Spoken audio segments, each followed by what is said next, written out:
Greetings, salutations. Hey, brethren. It's going pretty well. How are you? Let's see. So today, we've got a really different stream than usual planned for today. We are doing, I don't know, a New Year's celebration stream, something like that. Oh, this is exciting.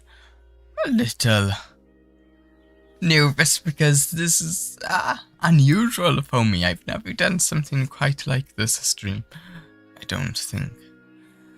I'm going to unhide this really quick. We have a tier list to make. That's what we're doing for a lot of this stream.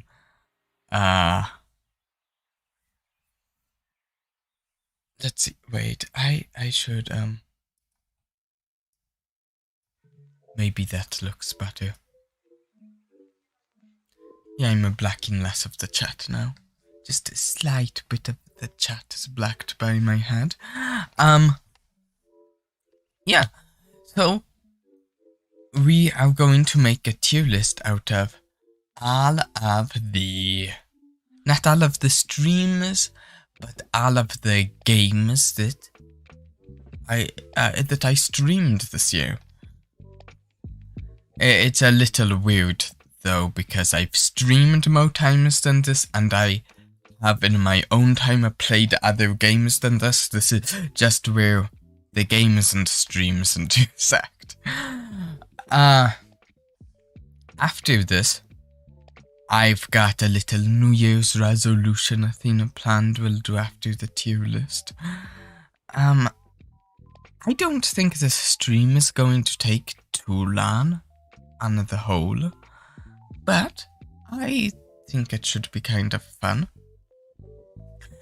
And I've actually got notes on the games for this. I've introduced the idea. I want to really quick cover, because this is the sort of person I am.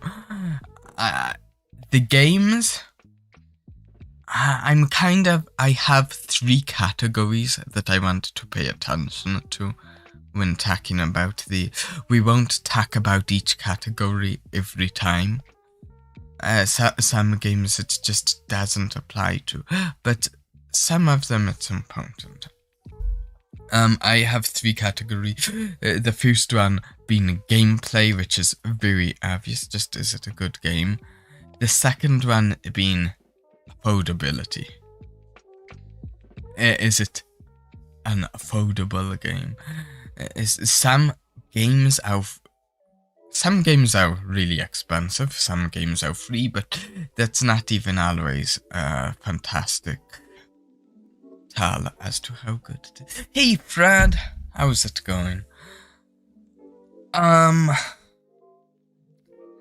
sometimes it's like slightly expensive game, but hours upon hours of content. So that we're going to keep all of that in mind for the affordability of a game.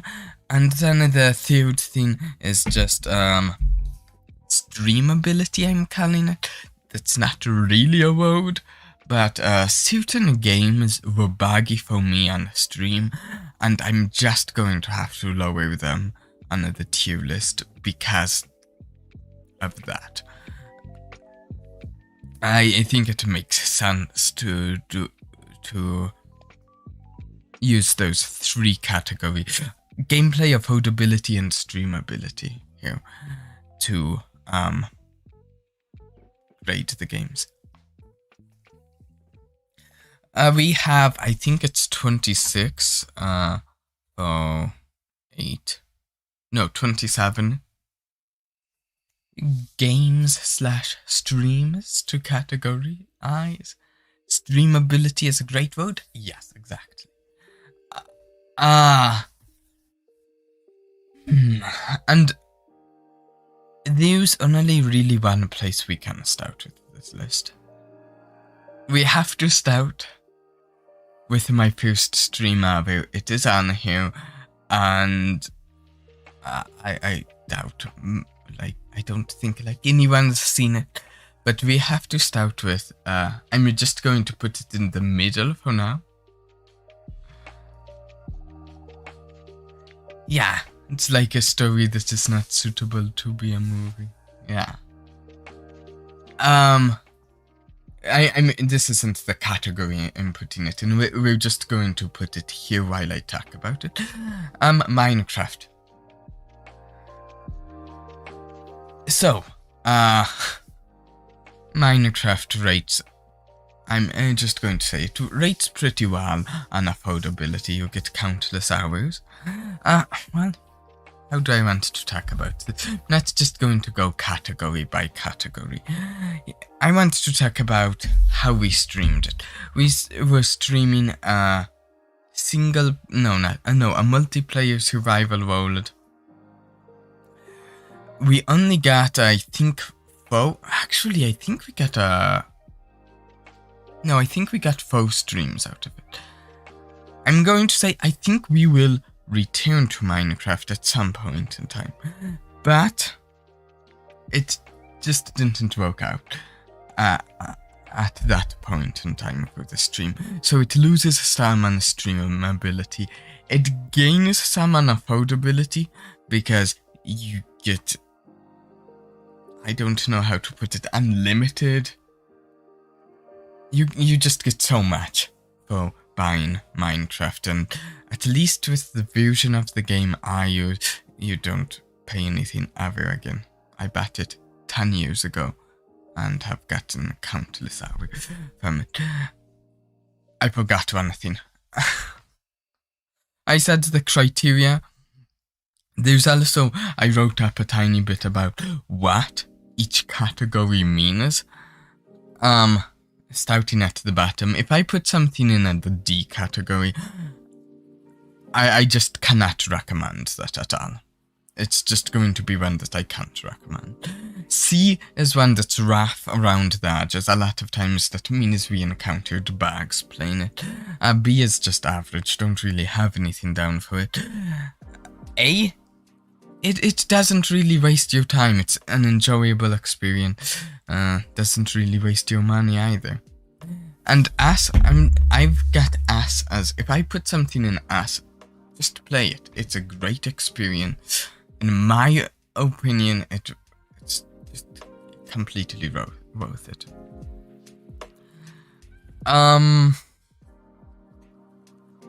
So I think we're just going to have to go with A.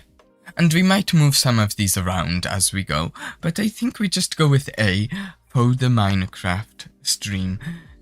Just because the stream didn't end up working out in the long run. Streaming Minecraft didn't help that I was a lot worse at streaming it than I am now. By the way, I got some music, some non-copyright music to play in the background of this, since we don't have any game sounds or anything like that. That it would be a good idea. I don't really know what song is playing at the moment. I can always change stuff if it's weird. Yeah, so that's Minecraft. There's not a whole lot to say about it. Most everyone knows the game. It's a good game. Let's just pick something next. Actually, let's pick the one we most recently did. Phasmophobia. I think it's a relatively inexpensive game. So it doesn't really, I don't think it really loses points there. And fantastically, I want to give the game major props on being really, really good at a cooperative experience. That's almost exclusively how we've played it on the channel. There was one time I played it solo. Not so great. Not quite as good. When we played it solo, I didn't like it quite as much, but It was definitely most spooky, but it's a great puzzle. It's like a puzzle horror co-op, kind of. I don't know how else you'd count it. I'm leaning towards A. It's not a must play, so it's not S, and it's definitely above average. Where do we go next?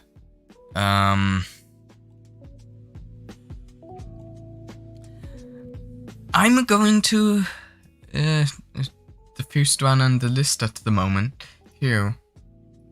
So if you don't know what this game is, I would not be surprised, because it's actually kind of hard to tell from the thumbnail here, and re-streamed it once.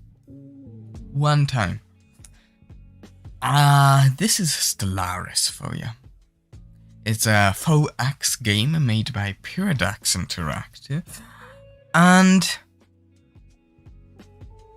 oh, I already put it in the category it's going in.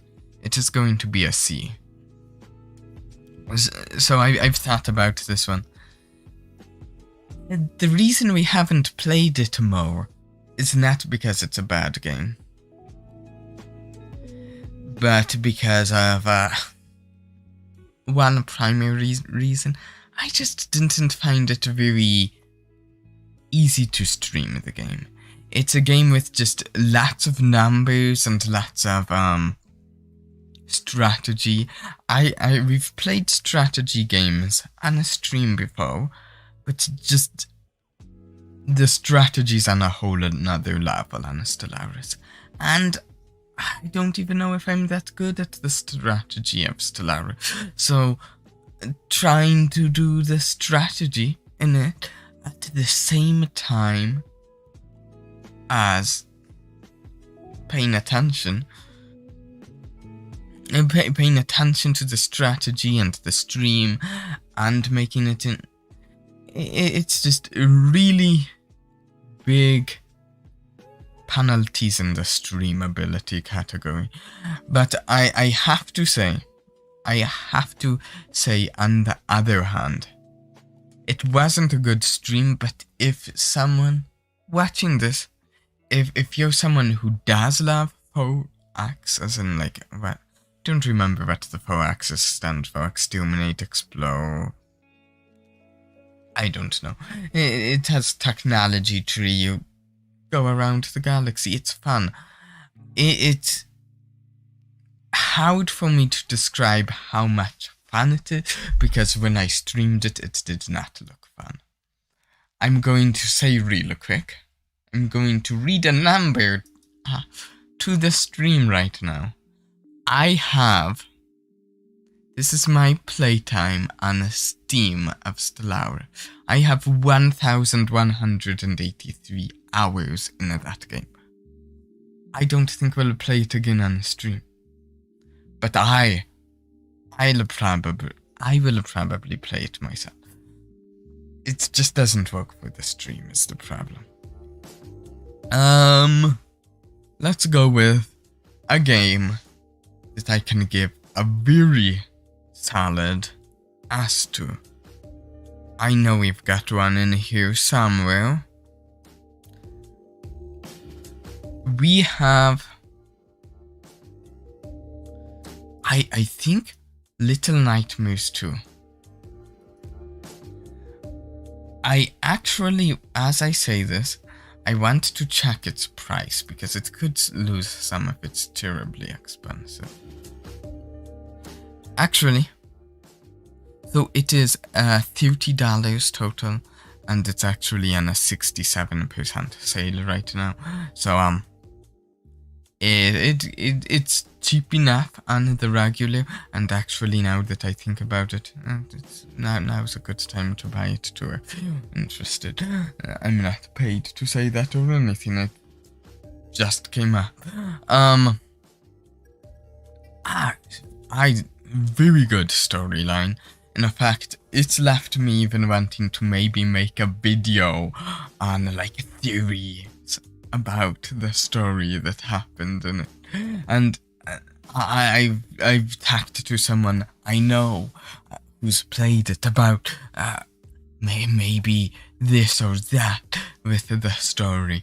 The gameplay in it, I think, is good, if maybe a bit above average. I don't classify the gameplay of it as anything amazing, I will say, but it's got a really good story, fascinating world, an incredible atmosphere and art style, and I also have to give it major points on the streamability category. I mean, this thumbnail of it right there, in particular, that is the stream I've done that has gotten the most views. Last I checked, it was at like 189 views. I've done shorts that have gotten more, but that's completely different. This is a stream that got that money, so it gets big props on the streamability department. I'm glad it was fun to watch. Yeah, exactly. Yeah, I'm going to say, yeah, it's in the S category. If so, it's in one that it's one of the ones on this list that I classify as play it. Of course, that's a little different if you know the storyline. It's more like play it if you don't know the storyline. If you already know the whole story, of course, it's a little redundant in some ways. Because the gameplay, as I said, I don't classify it as anything amazing. Okay, let's go do the... okay, we just did an S.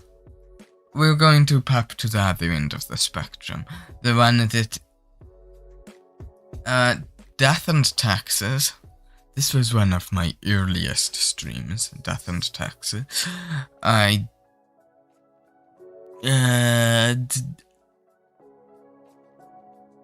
Also, just like the Minecraft one, though I didn't mention this on the Minecraft one, just like the Minecraft one,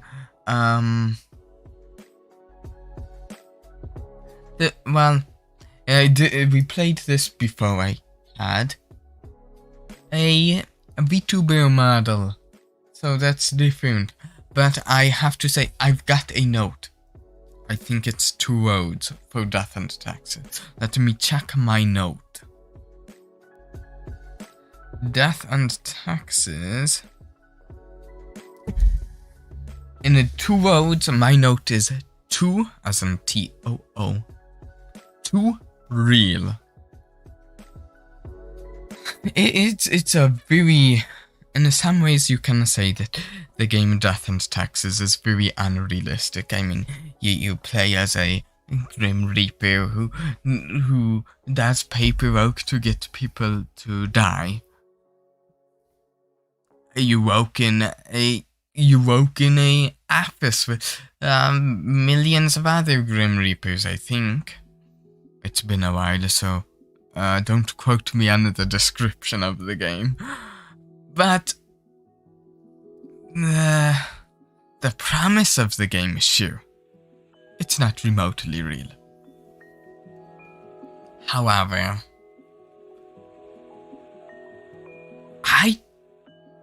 the premise is you're doing paperwork to assign who dies and who lives and such, and your choices have consequences, and I'm not going to go into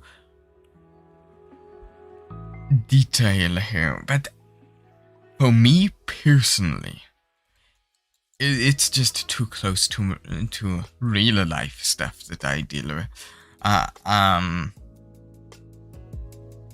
At my job in real life, and I'm not going into details here.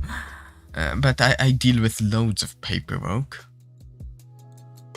with consequences and stuff, and I just, it's too real.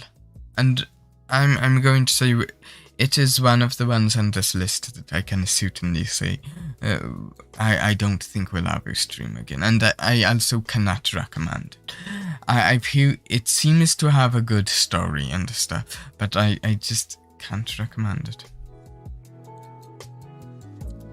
Moving on, I don't know, how about we go with another recent one? The room, we're putting it in the middle for now till I decide. This is not one I've decided where it rates yet. The Room for Ola's Sins. One of the most recent games we've played. It has a very cool, world. With the way you're delving through the void, and I believe it's a prequel to the Room games. Let's see. So gameplay, availability, affordability that is, and streamability. I'll just say right now, both of the Room game are going to get props on affordability. They're both cheap games. Don't know exactly what they're at now, but I know they're both under $10. And despite being under $10, let's just check if I go to the Room games. If I go to there. The Room 4 we got 6 hours on, and the Room 3 we got 13, I believe. Yep, that is correct. So, honestly, great bane for your buck, so to speak. You get a lot of gameplay for little money for both of the Room games. The Room 4 had good gameplay, was affordable. It streamed pretty well, I'd say. I think I can safely assign it an A. Yeah. It's in the category of A. You know, yeah. Since you're saying it, the Room 3, I think, was a bit better than the Room 4. We will do the Room 3 next. The Room 3, I enjoyed the Room 3 more, yeah. I did. And the Room 3 had the whole, I don't know what to call it, gimmick, something along those lines, of how you finish the game and then you have 3 other endings, wasn't it? That you still don't have, and I liked that. I'm almost thinking. Now that I'm thinking about it, with the Room 4 being a tier A game, I'm almost thinking that the Room 3 is an S tier game. It feels to me like it was a whole tier higher than the Room 4. So I think for now, at least, I'm putting it on S tier. And I just pulled up its Steam page. It's like $2 right now with the current Steam sales. Wow. Yeah, it's a really good game, I think. Between the Room 3 and 4, it's definitely the better of the two. There's a chance I might move it down later on in the rankings to tier A, because I did say S tier is like, play it. And I can't say for sure at the moment whether that's what I think the Room 3 is. But let's keep it there for now. By the way, let me know if the music is like either too quiet or too loud. In fact, I think I'm going to raise its volume a tiny bit here. Let's see. Yeah. So, another game.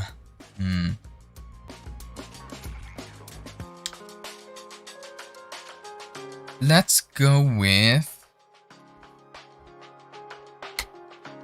Don't Starve. Again, just putting it here for now. Don't Starve. So we did one Don't Starve stream. And I think I'm going to have to rate this particular game a little differently than I rate some other one. And that this is... We did one Don't Starve stream. It was a massive collab with a bunch of other people. We had 12 people there in total, with 3 teams of 4. And I'm going to rate this with a thing in mind that, have I mentioned? I don't know.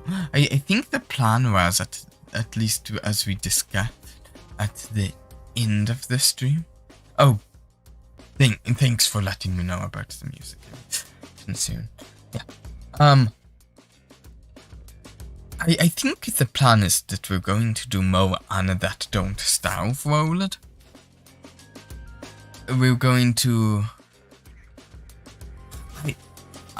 don't quote me on this, because honestly the group hasn't really discussed doing more since then. But I know, like, at the end of that stream, we were talking about doing another Don't Starve stream in the same groups and teams later on.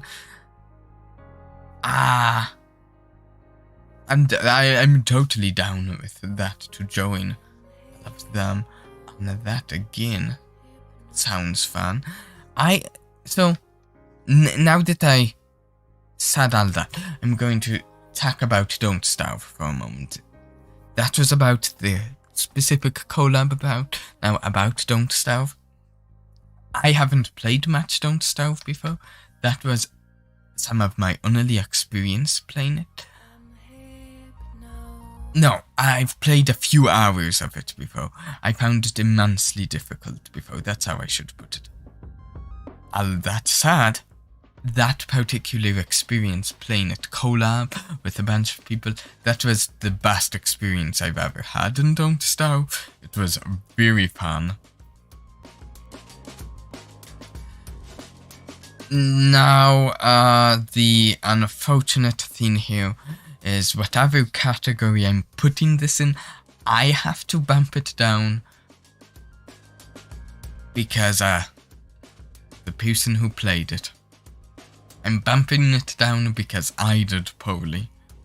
I didn't do poorly in the game, but in the stream itself, I don't know. I just wasn't very good at talking over what was going on in the game, and really I should have a spot to give myself negative points or something.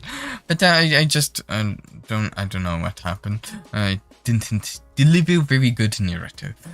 Actually, I think that lands it in the B category because it's a very good game. I'm thinking it would be an A, except I did rather poorly. I'm just going to bump it down to the B. A quick note on this, I think in the future, I think if the plan is still to go through and continue doing some collab on that world and Don't Starve, then I think before that, at some point we'll see if we can get to doing just a solo Don't Starve stream where we get some practice in, where I practice just a general Don't Starve stuff so that I don't know, a little better at the game when we do it with other people. That's the plan. And I've actually already read some more stuff about the game, so maybe I'd already be better. But it would also be fun to do a practice stream, kind of like a like a training thing, getting equipped for the cola. So that might be fun. So solidly in the B. Let's go back to another recent one with Moncage. We did this just before the holiday. Don't know which category yet. It is a B. I do not know its price. I need to know its price for this one. So Moncage was only 3.5 hours of game time. And that said, you can't even squeeze too much more game time out of it, because we got about 2/3, I think, of the achievements in the game, and also got I think we got about that much of the photo album. So one could return to the game and maybe spend another hour in a game going full completion.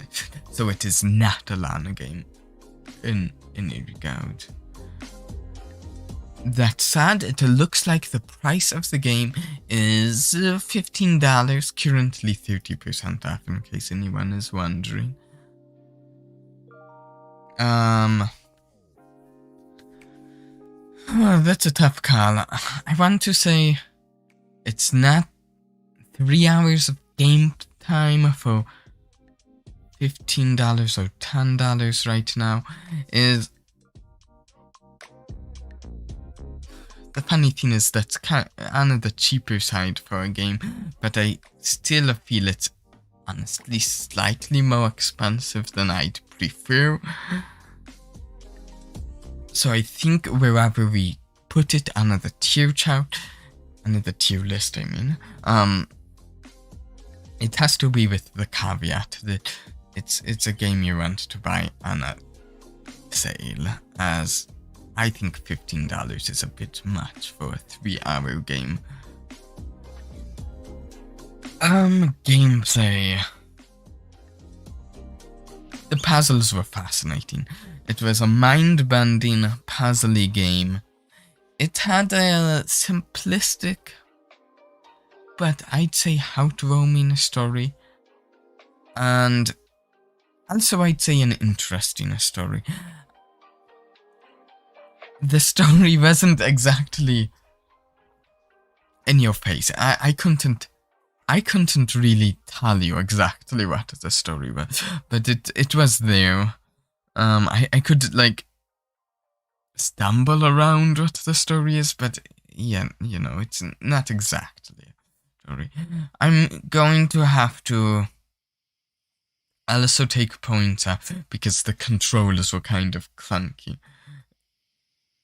If you watch the stream, or have watched it, you'll see that I had a lot of trouble sometimes just like zooming out on it. That was slightly inconvenient, I guess. I think maybe it lands solidly in a C, because it's got or B. Let's see. For my tier ranks, my tier list, I think it has to be C. It's a little rough around the edges. I think it was a good game on the whole, but it is rough around the edges. I did enjoy streaming it a lot. So, I think it gets some points for streamability, maybe. Yeah. We're going to keep it in a C. This is one I'm considering. Maybe later I'll decide and move it up to B, but for now, it's in the C category. Let's just go with the first one next. Akasha pulses.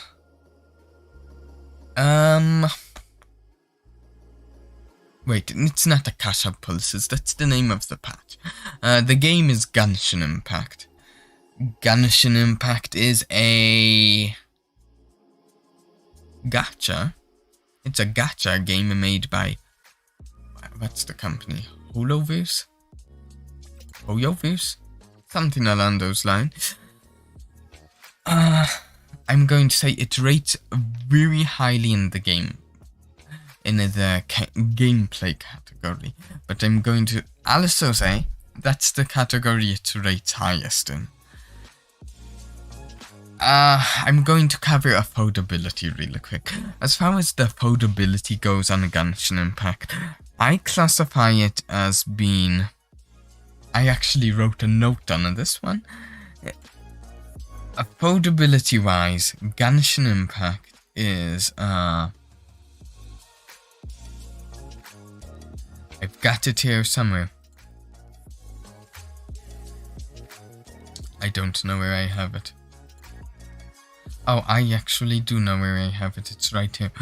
So it's... Technically, I'd say it's actually very affordable. Technically. It's free to play. It sort of has a subscription thing where you can get a little extra for $5 a month. So that's not expensive even then.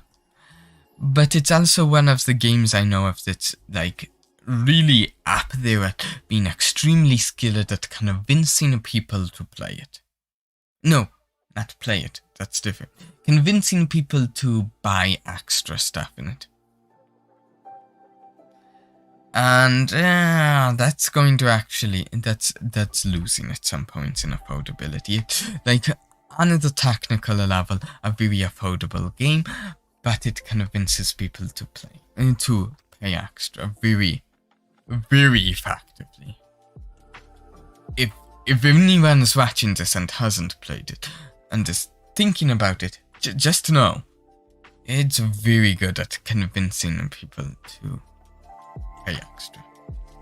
Now, what is it? Streamability. I would say it gets like it's mediocre in the stream in a our special made up streamability category. I think part of it is I was like really mediocre on my ability to stream it. I don't think it's exactly its fault here. I think there's lots of people who stream it and do so better than me.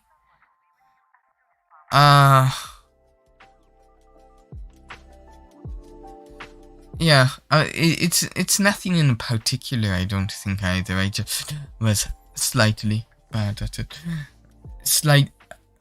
Yeah.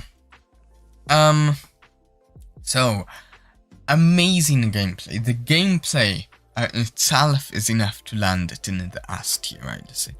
But maybe 8. 1 sec. Low, mediocre streamability, losing points and affordability. Oh, it's like right between A and B, I feel. Let's put it in B for now then. Genshin Impact, B tier for now.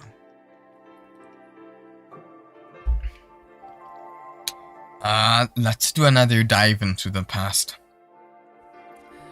Putting this in the middle for now, we've got Elden Ring.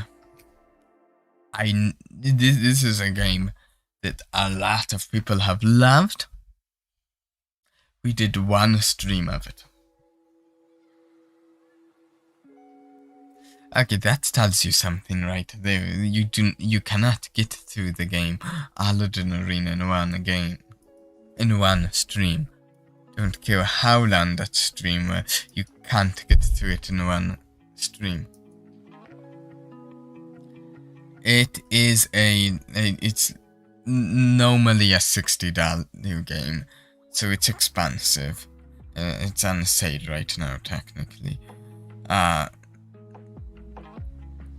Looking at some playtimes, it's a you do get a lot of playtime for $60. I'll say that. So I don't think it really loses points on affordability. The gameplay is good. It loses points on streamability. Well, it's kind of a combination of streamability and gameplay here. I'm not sure exactly which category this falls under, but the thing is, when we played Aladdin Arena, and this was before I had one of the very first streams on the channel, when we played it, we had a bug. We had a bit of a bug where the enemies that we had to face in a Souls-like game, they were sometimes invisible. I don't know why. I researched the problem, tried some fixes, didn't come up with a fix, and just decided we weren't going to stream it anymore. The funny thing is, I think I ended that stream saying, I'll figure out a fix and we'll try that again. But no. I'm just going to say, someone else can recommend you this game. I can't. I couldn't get it to work. So if I can't get it to work, I'm just going to say I have to put it in the D category. I could fight enemies, technically. I could explode the world and such, but the problem was just substantially more difficult than it should have been, because just sometimes the enemies were invisible. So it's in the D category, unfortunately. Oh no, that's 2 of the early games in the D category. That's not necessarily a pattern. I don't think that's a pattern. We'll have to see. Hopefully that's not a pattern that's going to keep going. Let's go with the next game in the list then, perhaps. We have, let's see. The thumbnail says Chilla Dice Time on it. This is a game called Circadian Dice. This is another one. Actually, I think this is of the games on here. Let's see, of these games, this is the game I would say that rates. There is a category on here that I rated highest out of all of the games in. I want to actually pull up its Steam page really quick. I want to know what Circadian Dice. And the reason I'm pulling up its Steam page is because I rate it highest out of any game here in the affordability category. It is $6 when it's not on a sale, and I'm surprised they're discounting it right now. It's $5.09. It's a cheap game. It is very cheap. I think the creators of the game are pricing it lower than maybe they should. But you know, that's good for us. It's cheap. You might start to gather where I'm going with this, but it's also, as far as what category I'm going, I have to say I loved the gameplay of Circadian Dice.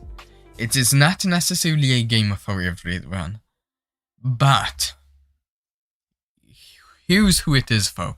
If you enjoy board games, or certain board game, It even has its menu designed like it's a board game. If you enjoy board games that are like roguelite or deck builders for board games where you build up a deck as you go and it's a new deck every game, that's kind of the vibes Circadian Dice has going for it. I'm going to say it wasn't the best game for streaming. It loses minimum points in the stream category, just slight points lost in the stream category. But gameplay, top of the line. Affordability, it's super cheap, and I hadn't mentioned this yet, but the way it's designed, I honestly think... I think... Let's see, how much time do I personally have in the game? Circadian Dice. Circadian Dice is a game that I have 25 hours in for $5. I think I could easily get at least another 25, if not another 50 hours in the game. I think it's a game with a massive amount of replayability because of its design. It's really fun in my opinion. Purely my opinion. Very affordable. Lots of replayability. Very fun. It's my definition of what constitutes an S tier game for this tier list. I don't think it's necessarily for everyone. It's turn-based. It's not an action game, and some people just do action games, some people just do sports games. But for me, I can't help but say play it. I've tried convincing some people in real life to play it. They haven't taken me up on it. Here's to hoping I get them to this coming new year. Yeah, because I'm going to keep recommending Circadian Dice to anyone, everyone. It's a very good game. I might even make a a review of the game, maybe. A few of these I've thought of maybe making video reviews of and posting them on the channel. Maybe I'll try doing some of those next year. Like Circadian Dice, Little Nightmares. Those are the two that I've got ranked on this, that I've thought of doing it. I don't want to mention it for the ones that I haven't gotten around to ranking, though, because that gives away some information about them. So let's see. Where do we go next? There's a specific reason I want to go in this order. We're going to go to Dreamer. What's it called? What's that game called? Dream Escaper.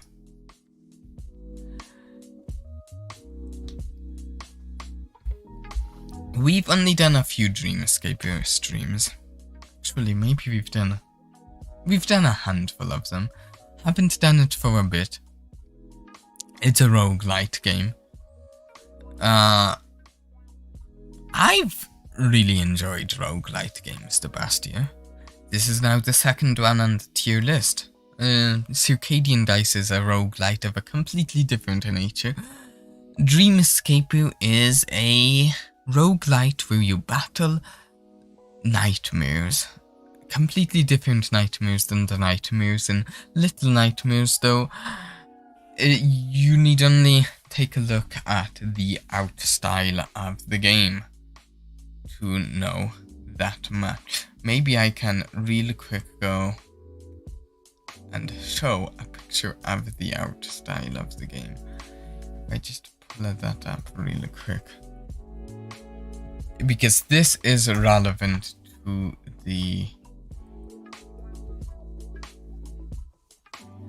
tier of it, to the tier of the game.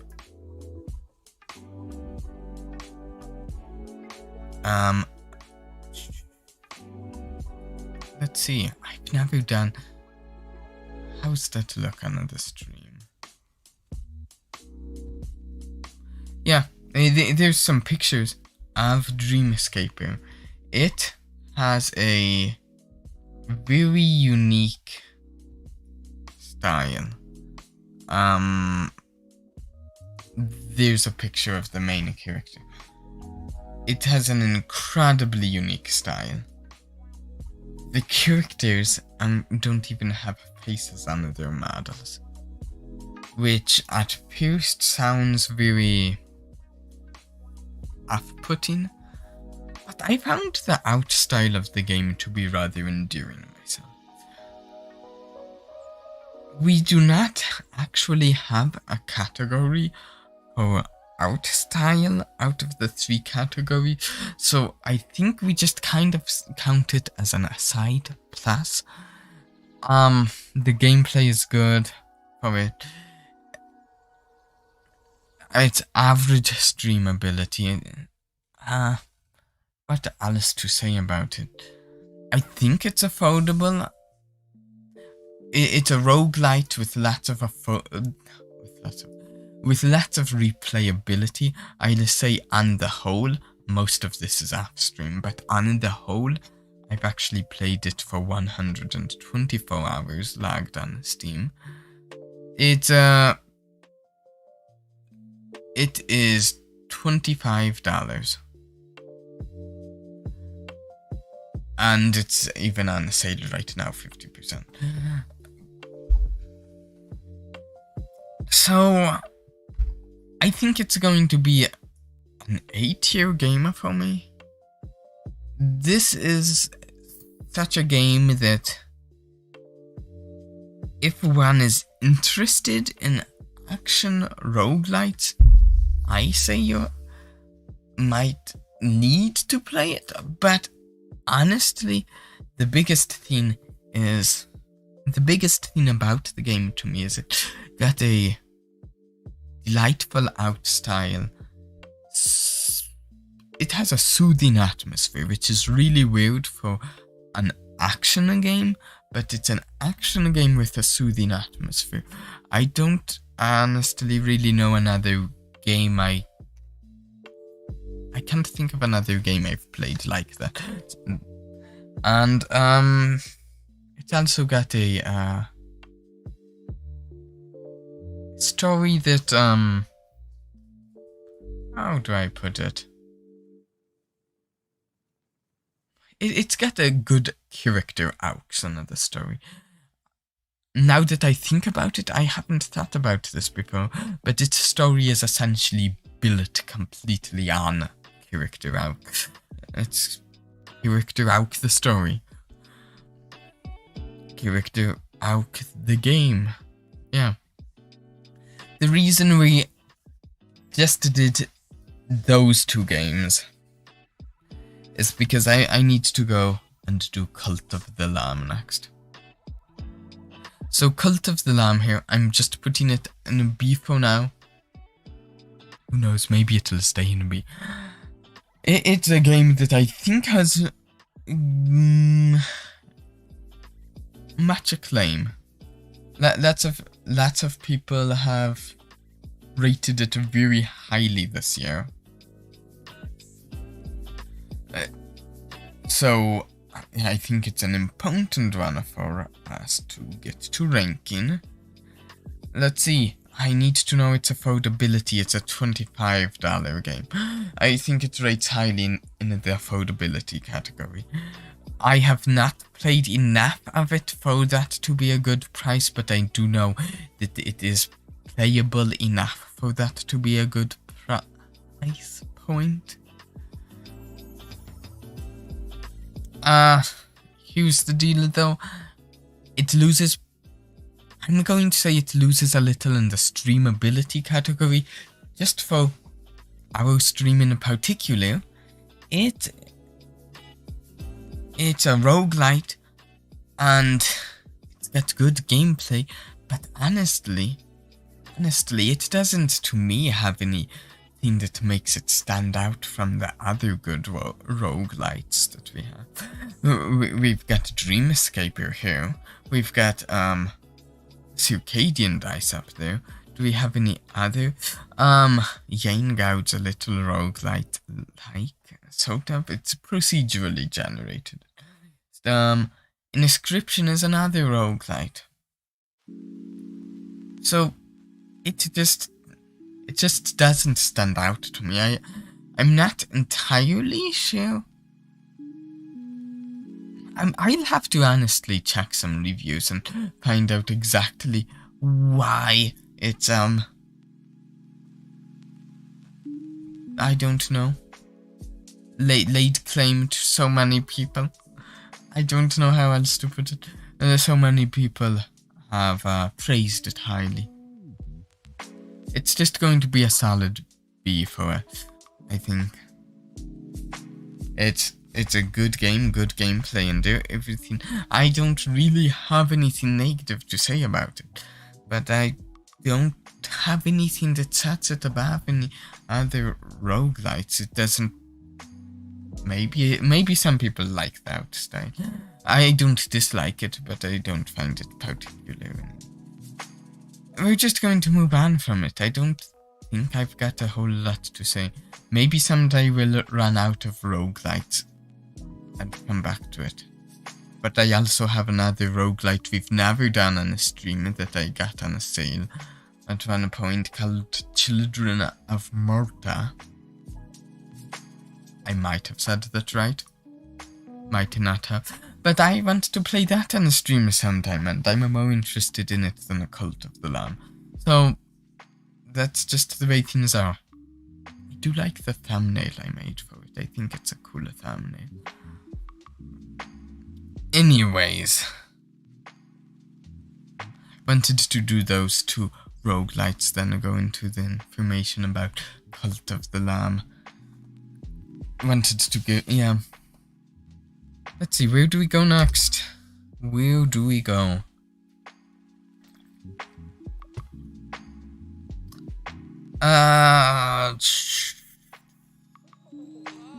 Maybe we go with Goose Goose Duck. It's the next one. And unfortunately, I don't think I have any notes on this one. Let me check my notes that I put down before the stream. Goose Goose Duck is a game that no, not a single note on this one. We did a couple collabs with it. With the general group of people we've been doing collabs with, plus some more, because yeah, it is a fun game. Actually, let's change this. This is Goose Goose Duck. That's the thumbnail. Let's not rate Goose Goose Duck, but rather the category of games that Goose Goose Duck falls into. Goose Goose Duck is a social deduction game, along with the likes of Among Us, a very popular one. I haven't actually played Among Us. I've mentioned this on the Goose Goose Duck streams. Haven't played that, but I have seen people play it. So just like Among Us, Goose Goose Duck is a social deduction game where you have to figure out who the traitor is. Except the difference is that Goose Goose Duck has a ton of rollers in it. Whoops. It has just an incredible number of rollers in it. To the point where I couldn't keep track of them all when we were using so many. But I also didn't feel the need to. A little side story. I think I've mentioned this before, and I even kind of hinted at this earlier in the stream. I do a lot of board games in real life. Board games are a major hobby for me. I used to have more board game game nights than I have as of late. During which we would play a lot of a card game called Werewolf on occasion. Werewolf is not the original social deduction game. I don't know if anyone would know what the original was. I've heard Secret Hitler is one of the original and such, but Werewolf is one that has become a very popular in recent times. And I would even hazard to say that maybe it's due to Werewolf's success that Among Us came around. I don't know for sure. And hence it's also due to that Goose Goose Duck came around. I have to say, I really enjoy social deduction games. Not in the same way that most people do though. Here's how it is. I've done lots of werewolf games in my time. Lots of the game Werewolf. But I just said I've done lots of it. I didn't use the word play. Someone has to moderate that game, because it's not a video game.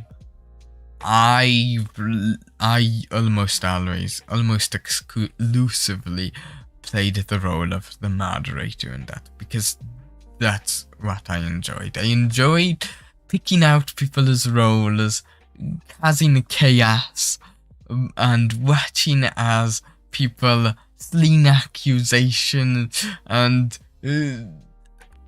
are surprised at the roles of the people they come across. So I've got a bit of a different perspective on social deduction games than most people.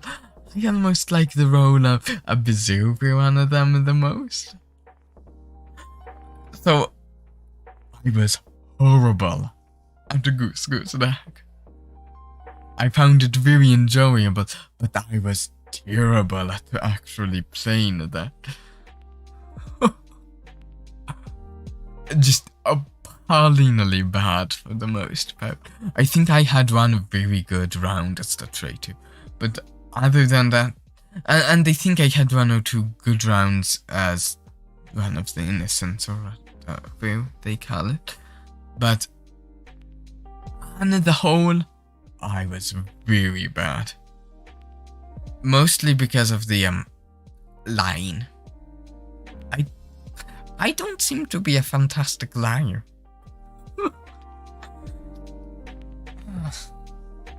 I've been rambling about Goose Goose Duck. I don't know. No, again, not Goose Goose Duck, but social deduction games in general.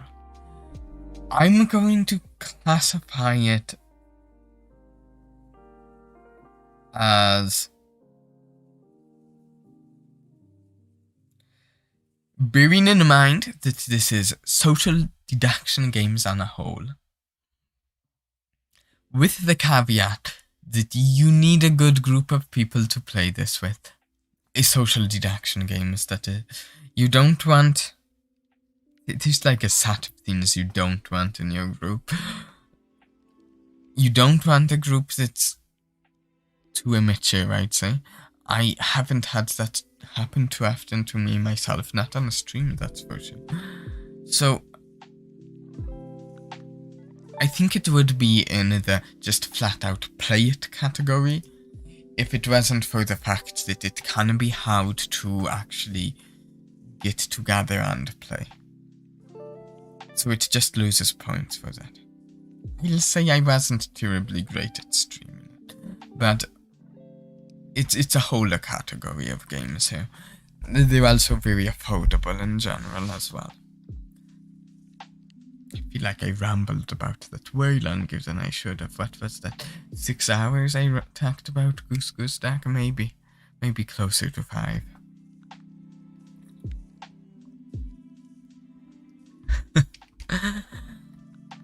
Okay, where do we go next? We have rated... We have not rated Little Nightmares. So, okay, wait. There's Little Nightmares 1 here. No, Little Nightmares 2 here. Down here, this is Little Nightmares 1. Over here we have Little Nightmares 1's DLC.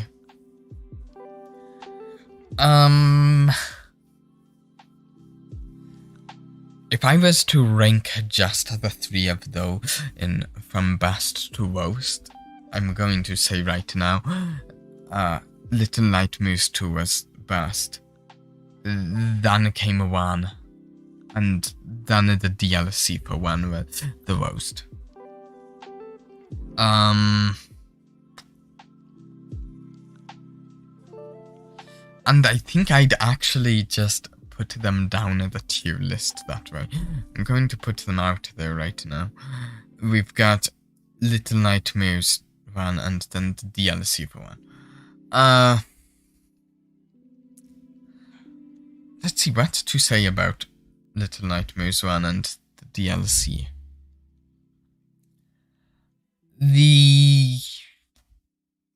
I just realized the chronology for these games are really weird. I heard that maybe Little Nightmares 2 might be a prequel to Little Nightmares 1. And the DLC is...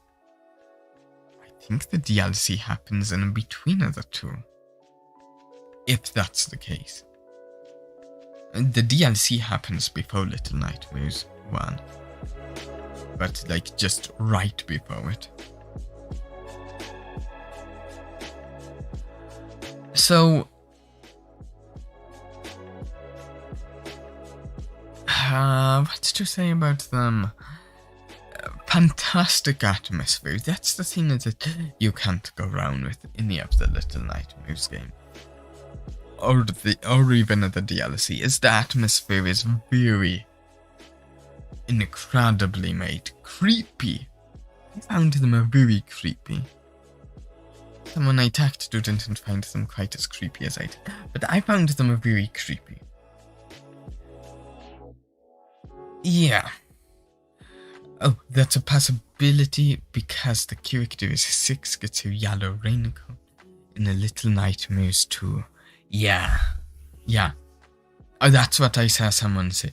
Also, I talked to someone who said, so, we got 1 hat in a Little Nightmares 2. We picked up 1 hat. Apparently, if you get all of the hats, and there's a whole bunch of them, if you get all of them, you unlock a special, like, 10-second additional bit at the end of the game, in which I guess, and it doesn't sound like it, 10 seconds, and we have to get all of the hats. I decided it didn't sound worth it to try to see on stream myself, because that's a lot of work for 10 seconds of additional story. But in that 10 seconds, it sounds like you see 6 come upon like an advertisement for the mod that she's in the first game. So I don't know. I as I said, I almost want to make like a theory video about the game and just like my thoughts about certain theories about the game. I've had some interesting thoughts here about why certain weirdnesses are certain ways in the game. About a certain, like, not everything has to follow rules, but I kind of think certain things in the Little Nightmares game might just follow rules that aren't pointed out. The things in the background almost. Things you're maybe not expected to connect. But that's for another video. I'm going to say one of the reasons I'm thinking of tier listing these this way is that the gameplay was most intuitive of Little Nightmares 2, least intuitive of the DLC.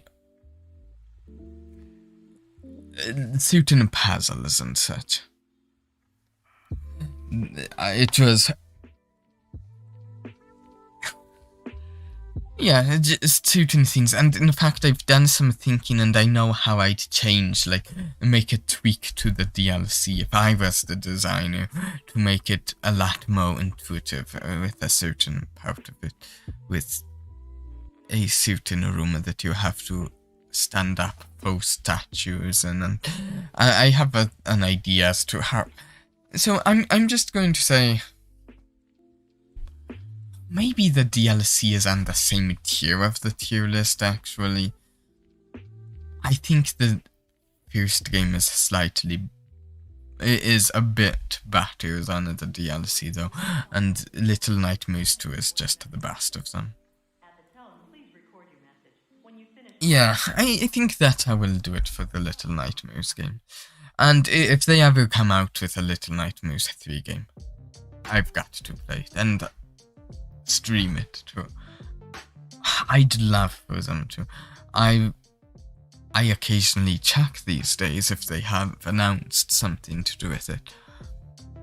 So far nothing though. Though I actually did see an announcement of a platformer that honestly gave us some similar vibes to it. Maybe we'll check it out, but it hasn't even released yet, so it doesn't matter for now. Okay, so that's Little Nightmares done. Actually, honestly, the proper place to go after Little Nightmares is, I'll just put it here for now, we've got Stray.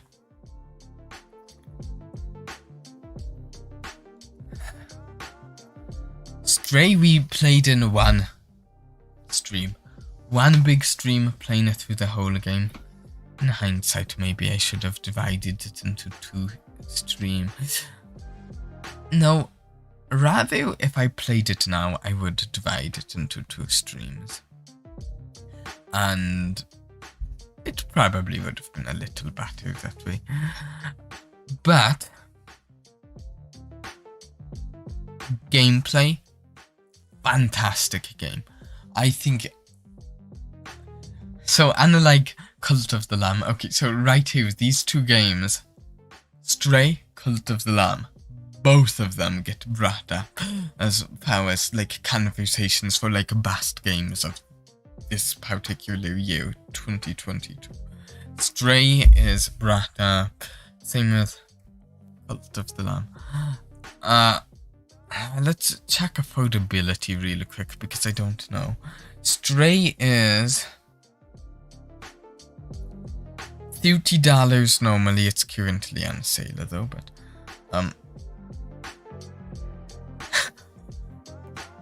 want to know something funny? I just pulled up Stray's Steam page to look that up, and it even says spoilers for the tier list, but it says it notes on its page that I voted for it for Game of the Year and for Most Innovative Gameplay of this year.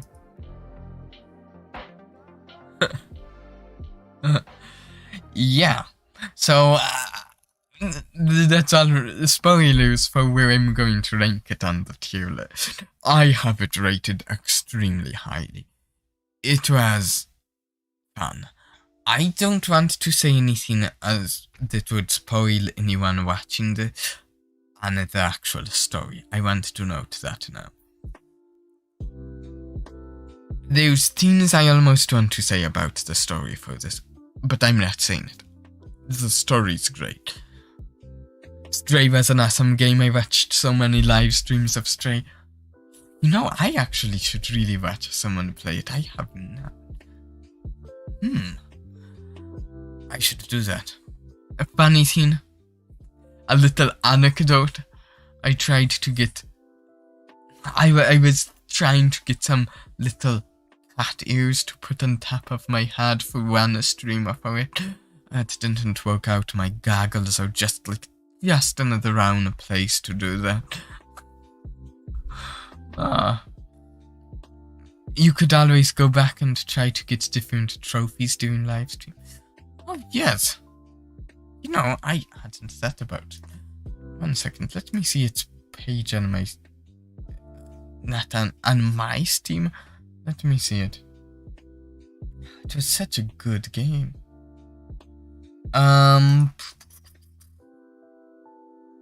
Oh, I should also say something about what it is, because I haven't said anything about what Stray is. I've just expected people to know what it is at the moment. It is a adventure platformer story game, and that's how I'd categorize it. Maybe with a hint of puzzling thrown in. Maybe a little more than a hint. But it's mainly like adventure, story, atmospheric. Just like some of the other games mentioned, it is a highly atmospheric game. You play as a cute cat, and you explore a cyberpunk dystopia.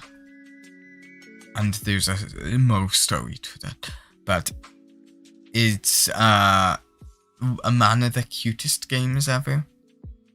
That's not my opinion either. I'm just going to have to say that it's pretty much a fact. It's one of the cutest games out there. Okay, I just wanted to check. I have 2, 3, 6, 7, 8, 9, 10, 11, 12 achievements. 12, and there's a number of ones I don't have. You can dunk a basketball. Oh, there's also an achievement for completing it in 2 hours. Might try some of them. Such a good one. Such a good game.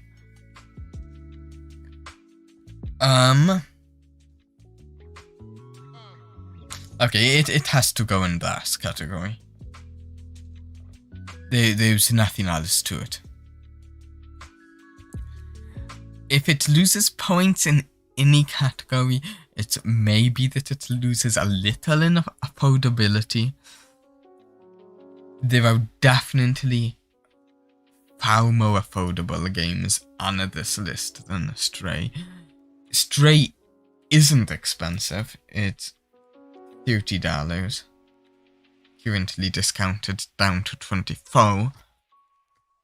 But it's 6 hours for that. There's games you can get better value. I'm just going to put that out there, but I am ranking it as an S. If you remember, S is play it. And this is one of the top ones in the S category. If I'm looking at all of the games, even not ranked, all of the games here, it's probably in the top 3 games that we've streamed. Let's see.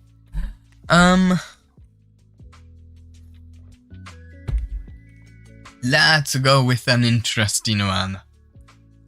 This is the thumbnail for the Halloween Terror event from Overwatch 2. Though this isn't just for the Halloween Terror event, this is all of Overwatch 2. I'm going to say I do like the gameplay of it. It sounds bad if I'm stouting like that, doesn't it? Okay, I'll say it loses a little bit for streamability. Again, like some of these, not all of them, some streamability losses are due to the game. Some, like Overwatch 2, my fault. It's just a very fast-paced game. I have trouble keeping up with talking about it at the same time as streaming it. That's all there is to that. Here's the part that's bad. It is losing a point in the affordability section. Which might be strange, might be a little strange if you go at it like this, and that, hey, Overwatch 1, how much was Overwatch 1? How much did you have to pay for it? Well, Overwatch 1, oh, that was like $40, but you could get it on discount for $50 get it on. No, you could get it on discount 50% off once in a while. I think I remember it being at 50% off at least at one point. Okay, so maybe you could get it at cheapest at $20. That's a little expensive, you might say.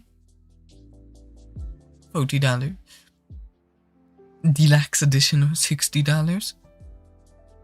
It has loot boxes in Overwatch 1, which are notoriously bad and not good for our affordability category.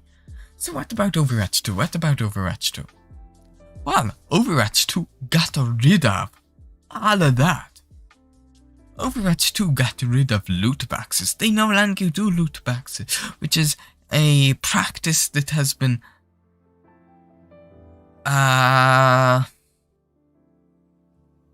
criticized heavily. Loot boxes.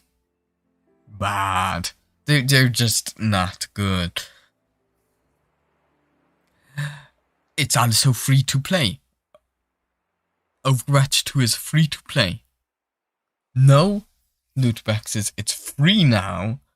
Anyone can play it. So, that must mean very good things for affordability, right?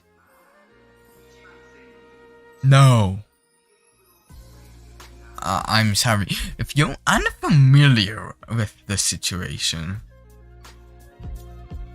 at least when I last heard and when I was last playing it, which has been some time because of what I'm going over right now, the player base was at a point that they were wishing for the loot boxes back, essentially.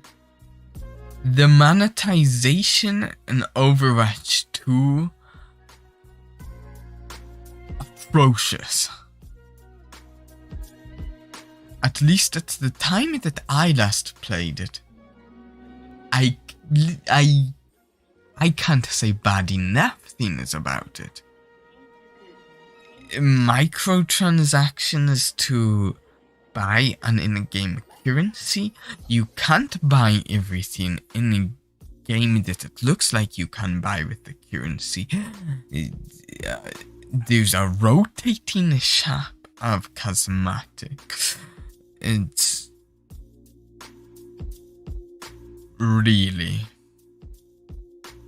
It was really bad. I can't really convey how bad their monetization was. I hope they improve it. I'm going to say we will maybe revisit the game when they add the new mode in. That is they're going to add a full story campaign in. Oh, also they had a paid battle pass that was also extremely bad. Like a really bad battle pass.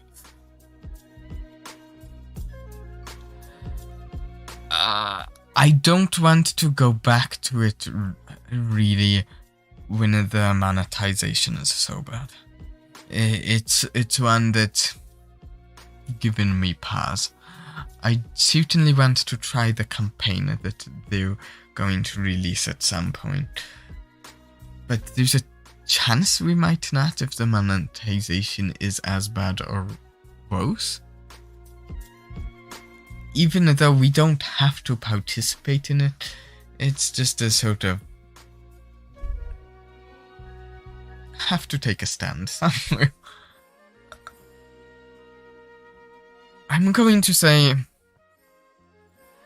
I am tier listing this as the game currently stands without the PvE in the game. No, as the game stands last I played it and without the campaign in.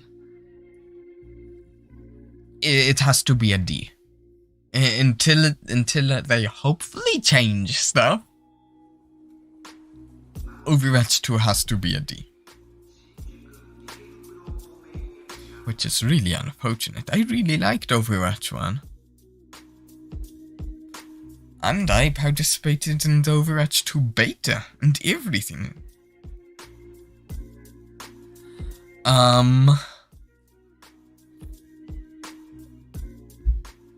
Let's see, where do we go next?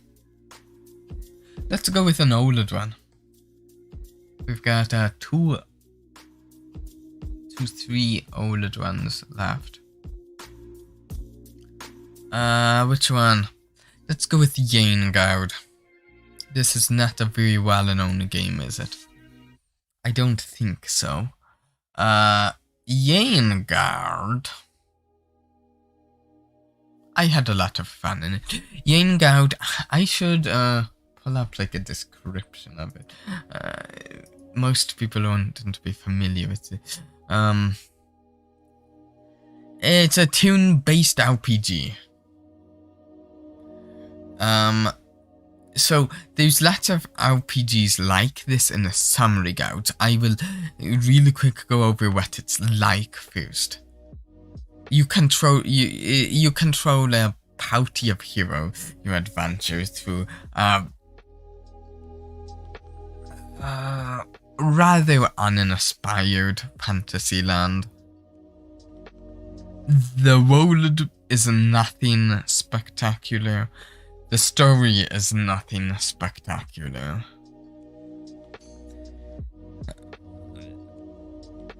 So, what about the rest of the gameplay? Oh wait, actually let's really quick cover affordability and streamability first. Affordability wise, the game is $25. And let's reference, I get 16 hours of playtime out of it. I think that is pretty good. And on top of that, I think one could get a lot more playtime out of it. I think I could get a lot more playtime out of it as well. I could continue playing it. So affordability, very good. Streamability, I really enjoyed streaming it. It was a lot of reading for me, which I actually didn't exactly expect going into it. I didn't realize there was going to be much reading in it, but all of the dialogue I had to read. And funny thing is, I kind of enjoyed that. I enjoyed it almost felt like I was reading a book on the stream, but it wasn't exclusively dialogue because of what I'm about to get to.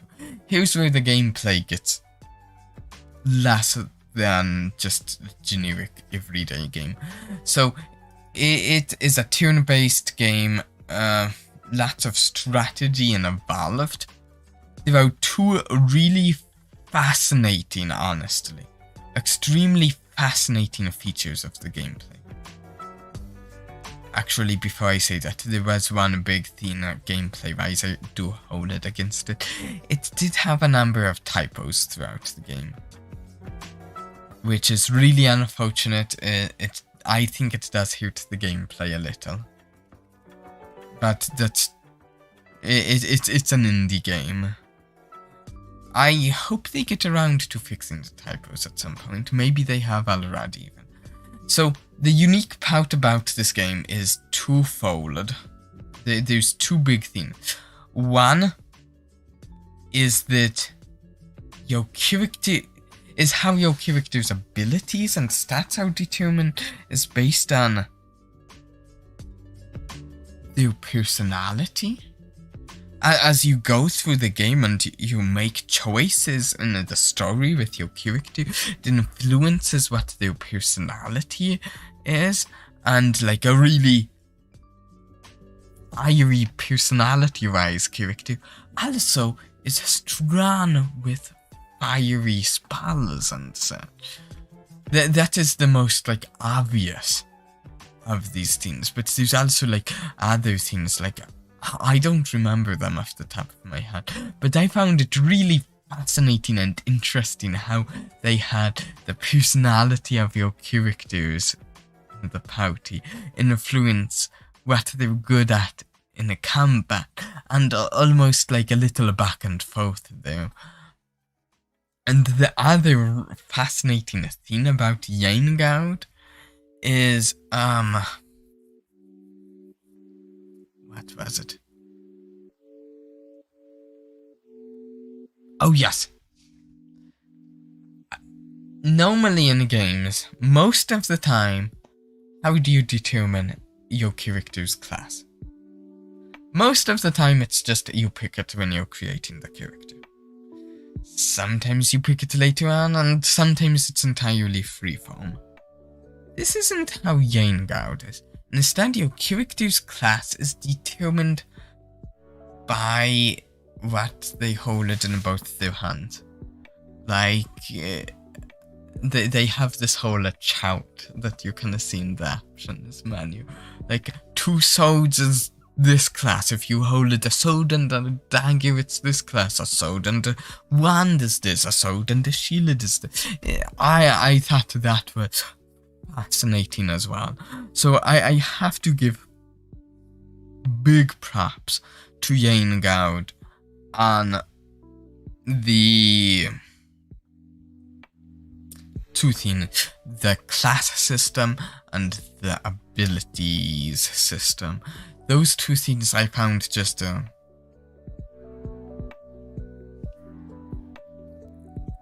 fascinating. I don't know exactly how to I found it to be something that changed the way I think about the way things can be, or how things have to be in the games. So really big points to them for that. That said, typos, that's a negative. It shouldn't be as big of a negative as it is, probably.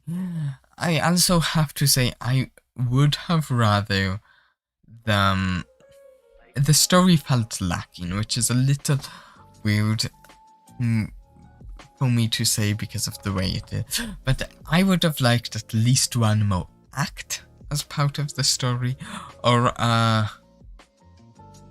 another campaign. Because I don't know, it feels like they can do a lot more with the systems of the game. They've got really neat systems. It would be cooler to see them do, I don't know, more stories, extend the story, something. So that it feels...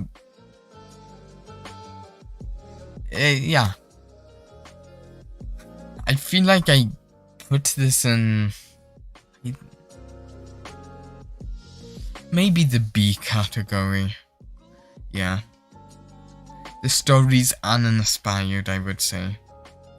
I liked it, but it's on the uninspired side. But those, I do have to point out, those 2 really cool Athenas. Wait. No, this fits the C category, doesn't it? Yeah, the C category is wrap around the edges. I would still somewhat recommend the game, but I think it's rough around the edges and could use some work. And in fact, beyond that, I hope it does get more work. And I don't know. It's an indie studio. I don't know, pay for some DLC for another campaign if that's what they choose to do. I'd say it would be worth it in my opinion. Need a drink before I continue. Let's go with the Entropy Center next. So the Entropy Center. Oh. Okay, so the Entropy Center is a rather new game. It came out like a month or 2 ago. We played it fairly recently. Very recently. November 3rd is when it came out. It is a game that if If one loves Portal, they will at the very least like this game. It's very reminiscent of Portal in that it is, as I call it, cube and button based testing. You've got cubes, you've got buttons to put the cubes on to solve puzzle and stuff like that. The difference is, instead of the gimmick being you've got a portal to navigate thing, the gimmick here is that you've got a gun that can rewind objects up to up to a certain number of seconds through time. It can rewind time for objects. It was very fun. Let's see. It's even like Portal in that it has its version of the emancipation grids from Portal, and it's test chamber based. I want to call it a love letter to Portal, if you know what I mean. I would rate this very, very highly. Let's see, streamability and affordability. I should touch on really quick. I do not know what it costed. It's $25. Okay. And I think $25 is a great deal for this game. The Entropy Center. I get 12 hours of playtime out of it. Let's see. Yeah, I think it's a good ratio for the affordability. Streamability, very good, except... No, I'd say very good. I've touched on the gameplay and all that. There's one other thing that's part of the gameplay. The storyline in it. The storyline I would rate extremely highly. I don't want to say anything about the storyline. Just like Stray, I would not want to spoil any of this for someone. Actually, it reminds me a little bit of Stray. It reminds me of Stray's storyline mixed with a certain other game's storyline that isn't even on this list, and I'm not going to mention it. But I think I want to put it... I can't find anything to say against the Entropy Center. I think I might need to put it in the S category. I wasn't really thinking of putting it there when I pulled it out from the list here. But I think that's where we're going with this. I think it has to be an S tier game. So that's play it. That's the category it's in. Play the Entropy Center. It probably, out of games that came out this year, it and Stray are basically tied for me as far as my favorites from this year's games. Yeah. Okay, so there's... Actually, no, that's a good segue into this one.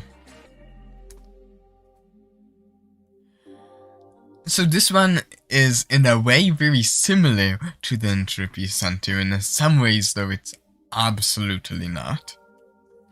Because just like the Entropy Center, I'd say this is very similar to Portal-like games.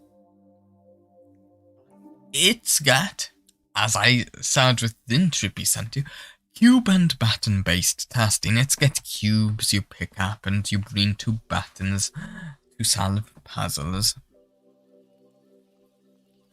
However, I'm going to say this right out the gate.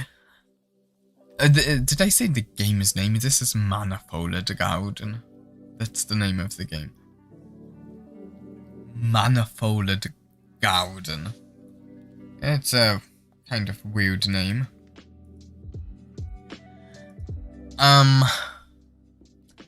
First thing I have to say about the game is that no storyline at all. Nothing. As far as the story goes, there's nothing there for Manifolded Garden. There's... I'm trying to think of something I can say about Manifolded Garden's story, but there's just nothing there. I don't think there's another game here with as little story as Manifolded Garden. Even Minecraft has more story than Manifolded Garden. There's just nothing. However, you don't play Manifolded Garden for that reason. You play it because it messes with your brain with its puzzles. The gimmick, I would say, of Manifolded Garden is that you can rack up the walls and fall down into the endless void. What I mean by that is perspective is I don't know what to say. Perspective is just not the same thing as it is in anything else in the Manifolded Garden. You look around sometimes and you see the place you're at repeating infinitely into the distance, and sometimes you just fall into an endless pit, but instead you fall to get to the story above where you are right now. It's a crazy game where you rack up the walls to get to the flow. It's one of the ones that I'm thinking of maybe writing a review of, not writing one, making a video review of it. I have to deduct points from it for streamability though.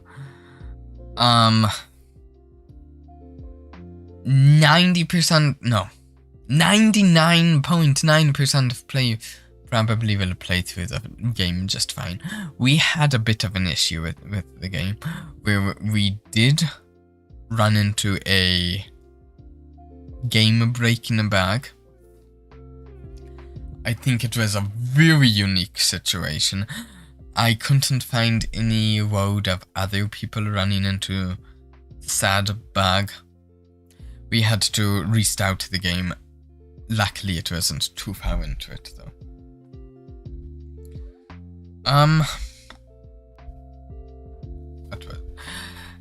It loses points for story. Oh yeah, it's quite the game. It's quite the game.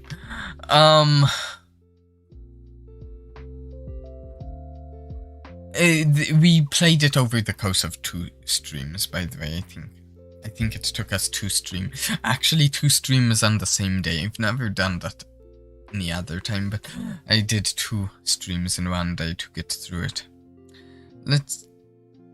It's a very good game. Loses points for just the complete and utter lack of a story, and some points for that bag. So I think it's just going to be in the A category here. It only loses points for those 2 things. Other than that, fantastic.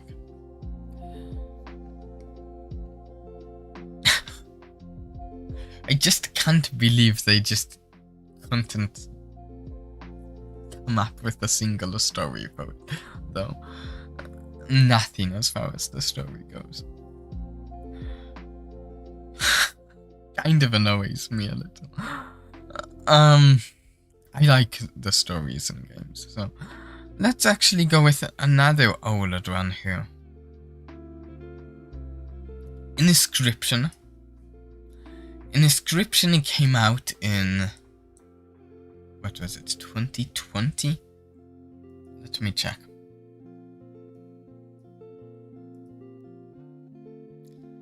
When did Inscription come out?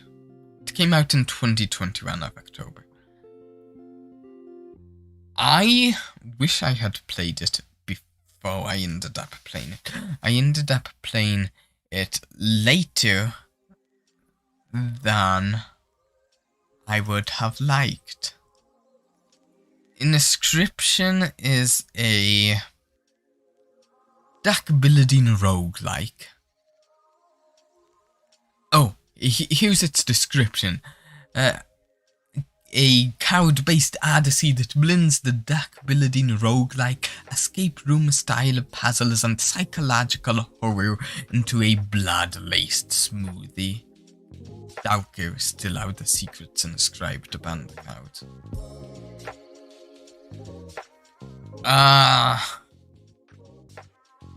It's an affordable game. You get way more playtime, I would say, out of it, in my opinion at least, than they really charge you for. I think it is $20. It's discounted right now, so it's even cheaper right now. This is one that I streamed before getting the VTuber model, and so I think my audio was a little lower quality than. As you go back in the streams, there's a certain point or two that it's lower quality than before. Let's see, inscription. I don't know what to say about inscription. Let me check my notes. I want to say something about it, but inscription is one that I have one note for an inscription.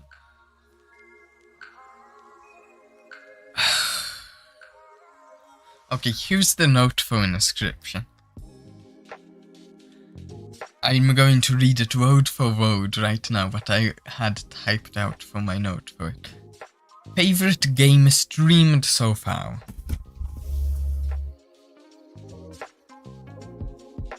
It's a shame I streamed it before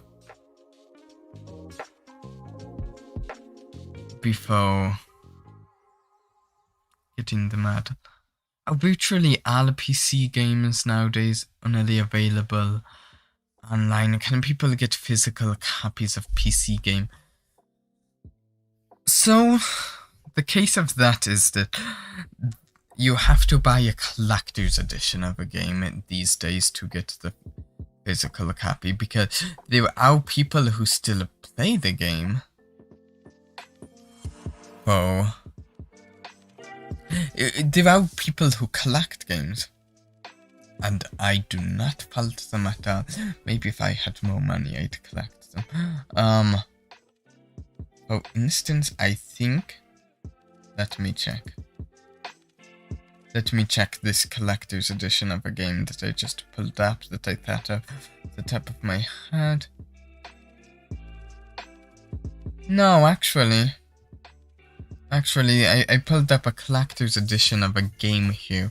They have discs, physical discs with soundtrack. They've got physical booklets with the art of the game for this, and a physical map of the game, and such. I know some games occasionally these days do still do physical copies, but they are far between. And the big thing, indie gaming companies can't afford to do it just flat out. It's not affordable for the indie developers. Unfortunately. I'm looking. I think I heard something. There's a game called Baldur's Gate 3. I think I heard they were doing a cool physical edition, but I don't know what they're doing in the physical edition, to be honest. No, I can't find it quickly. Also, one of the other issues is that most times these days computers are being made without disk drives at all. Especially like laptops, it's very very difficult to find a laptop with a disk drive, unfortunately. Yeah. Where was I? Inscription. Right. So Inscription, funny enough that we talk about that now. Inscription has a kind of retro style to it. Okay, so I'm just going to say right now Inscription is going to be an S-tier game. I'm going to continue to talk about why that is really quick now though. So I really like Inscription's story, but its story is not apparent when you're starting the game out. If anyone is watching this and hasn't played Inscription, first off, I've just put that in the category of play it. Keep that in mind. Second off, I need to add a caveat to that. Play it until the credits roll. This is a game that I want to be careful here. I don't want to spoil anything about the story. But the story ends when the credits do. The story is not over of the game until the credits are over. I didn't really know that. Luckily I had someone who let me know when the game was going to end. It's a strategy game, a strategy deck building game, roguelite. As you go, you build up a deck of cards, use it to beat the enemies in it, and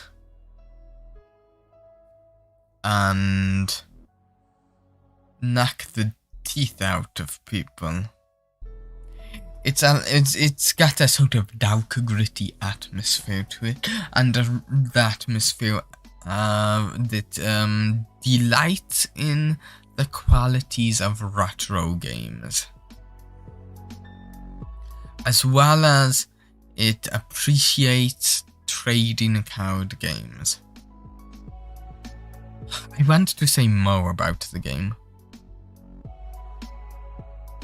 but I don't know what I can. Actually, here, I thought of something that I can say about the game that is a good example.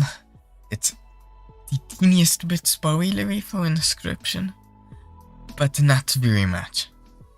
And that's this.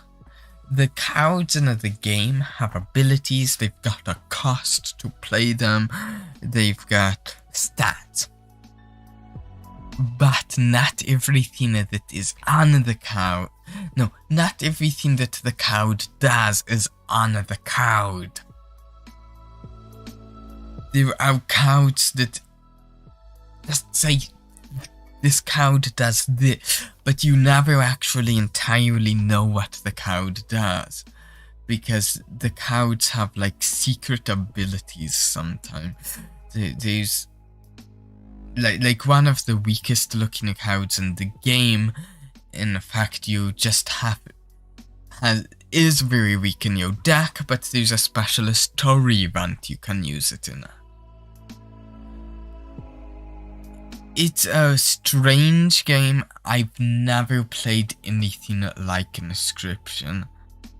I hope to play something like Inscription in the future. Also, we might sometime play the replayable part of the game on a stream. There's a sort of part of the game where it's a new game and plus part. We might sometime play that some more. We played it a bit back, the new game plus. I enjoyed it. We might do some more. Anyways, let's go on to another game.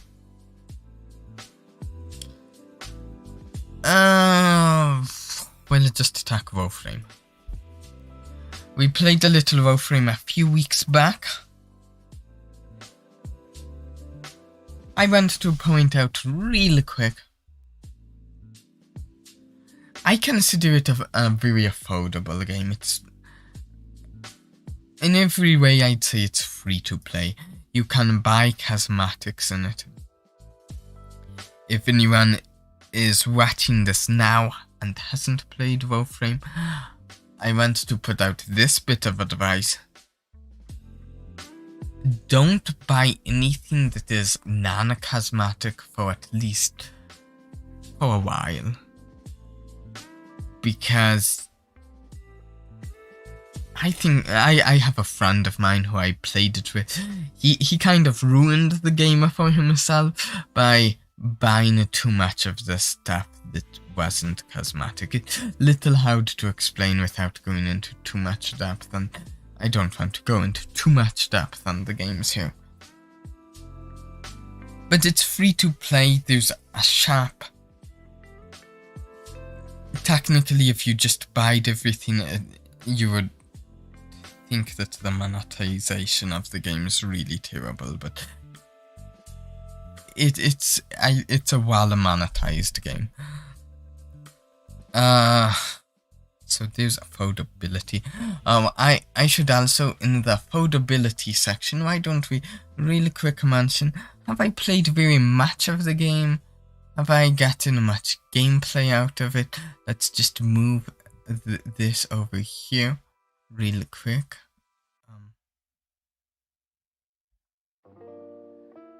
Right over there, there's my playtime. If you see that. 2,754.7 hours.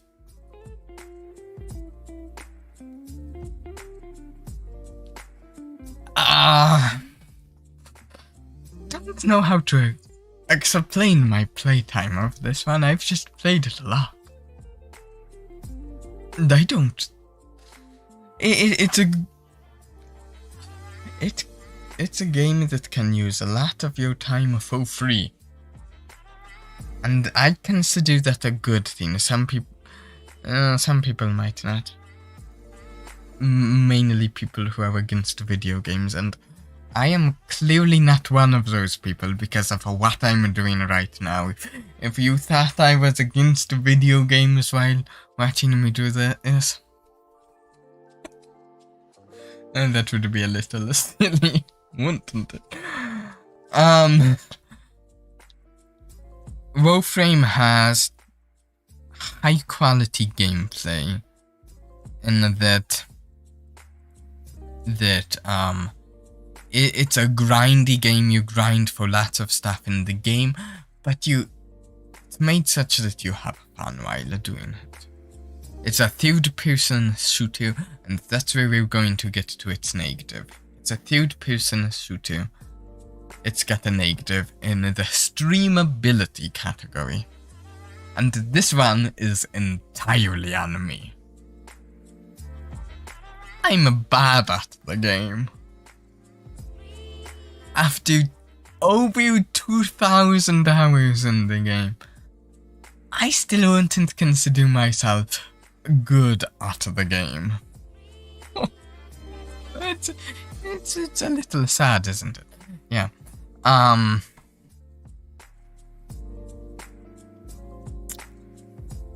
Yeah, so it's just going to lose points for streamability, and I think that it's just going to stay in the B category, average. I want to mention really quick now. At the moment, I do plan on us going back now and then to Warframe. The main time is like when they do new content updates, we might come back to it, but not necessarily every content update either, because I'm bad at the game. I enjoy it though, and that's what counts. That is what counts, isn't it? Well, in some ways. 3 games left. We're going to go with this one.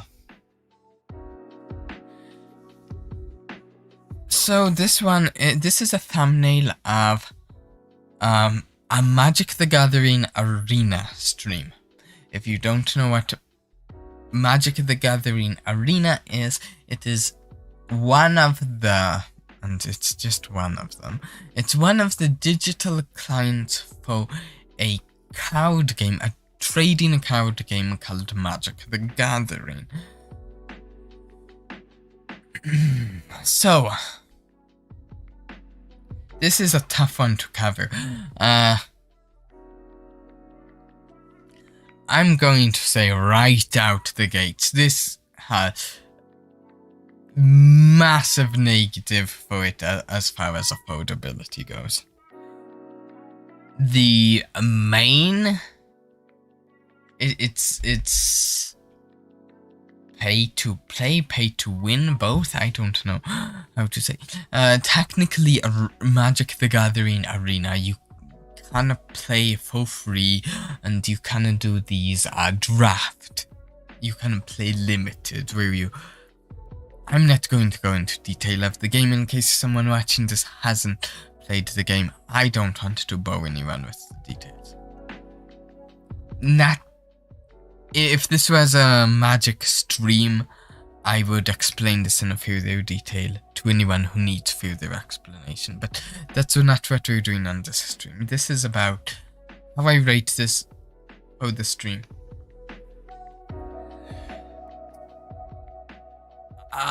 Okay, I should talk about gameplay. I love the game. I've played Magic the Gathering, the TCG, for a good number of years now. What to say about it?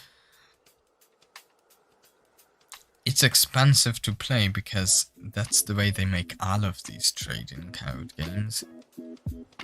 I would say it has an incredible amount of replayability because of how they make these.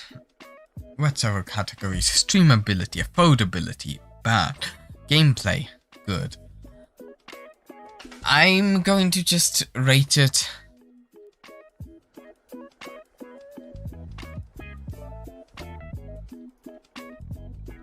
as a D,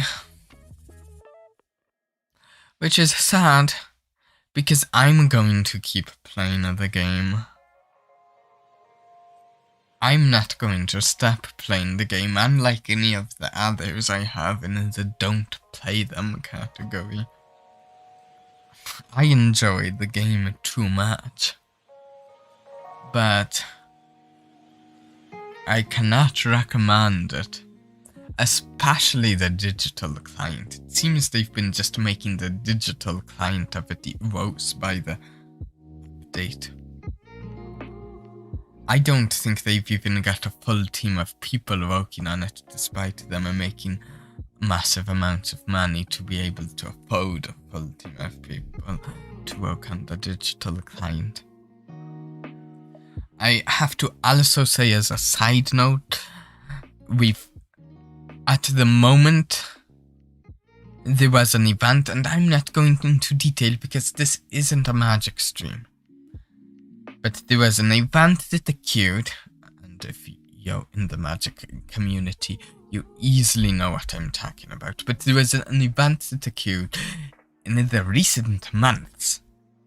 The last quarter of 2022, if you're watching this in the future, the last quarter of 2022, something's occurred in the Magic the Gathering sphere that has caused me to re-evaluate my relationship with the game, and as such, I don't really want to be streaming it anymore. The thing that happened has kind of soured me on that for now. Maybe in the future, especially maybe if we find some way we can make it more interesting, maybe if there's some way for us to collab in an interesting way on it.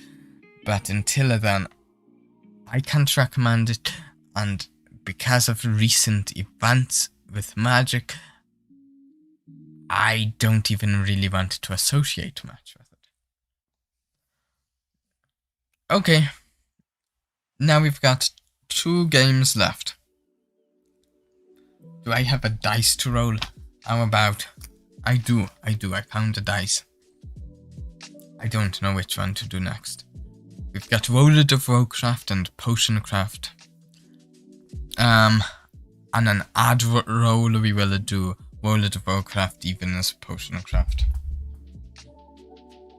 The dice is cocked. The die. One moment, let me re-roll.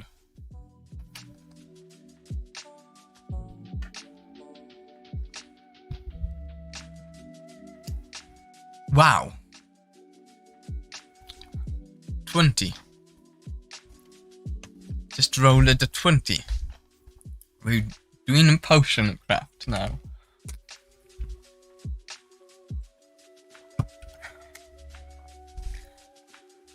Okay, setting it in the B category while we discuss it.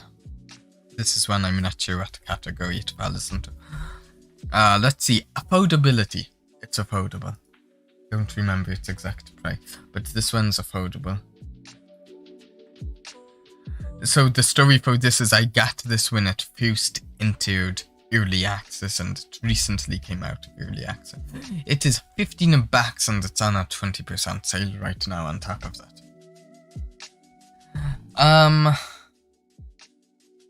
So big points on the affordability. Streamability. I found it easy and fun to stream. I would give it points on streamability. Gameplay. This is the first game with simulation in its name that I've ever been interested in trying. I tried and I enjoyed. That I can think of. Am I missing one? I can think of a different simulator that I've played and... I can't think of a different game that advertises itself as a simulator that I've played and just completely enjoyed. So, it has an interesting art style. I think it's just solidly an A game.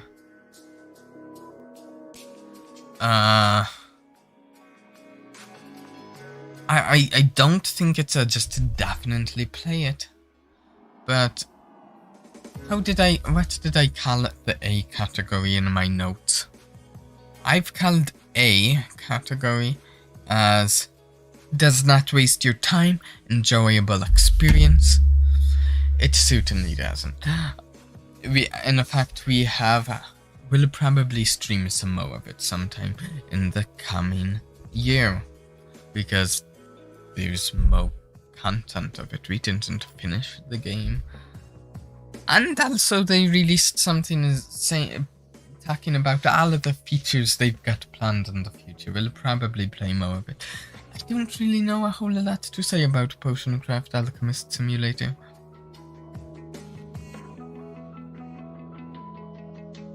It's a fun game, it's good. It's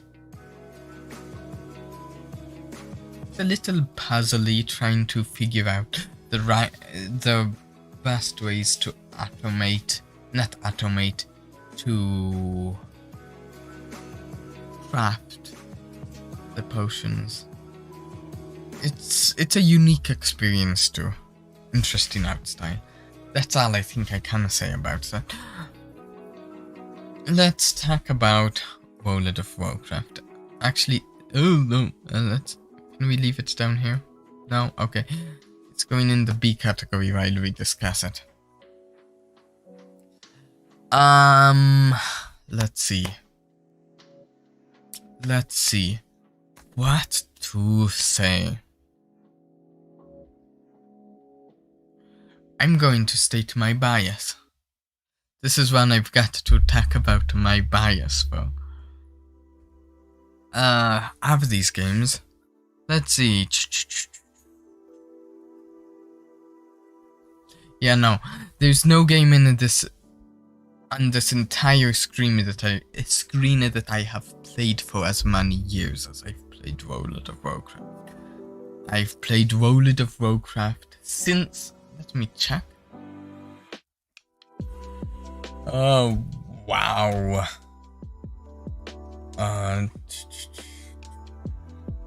Let me Google this. Oh, nope. No, come on. Come on, typo.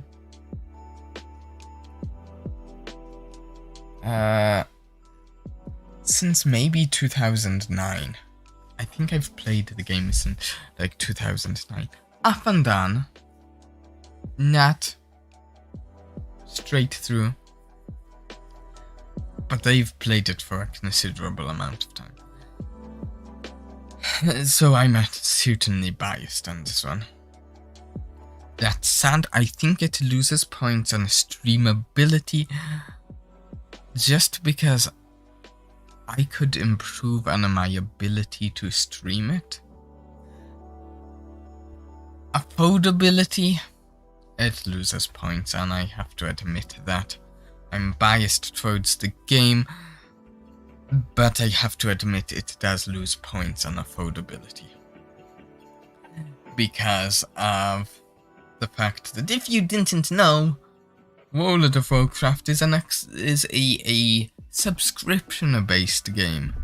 You can play the free trial up to something like level 20, but there's now 70 levels in the game at the moment, and you have to pay a $15 a month subscription to play it. That's the reason I play it up and down. Makes it more affordable. Also, the expansions, customer. I'll give it 1. I will state 1 plus another affordability section, and that's that you actually, technically, it is doable.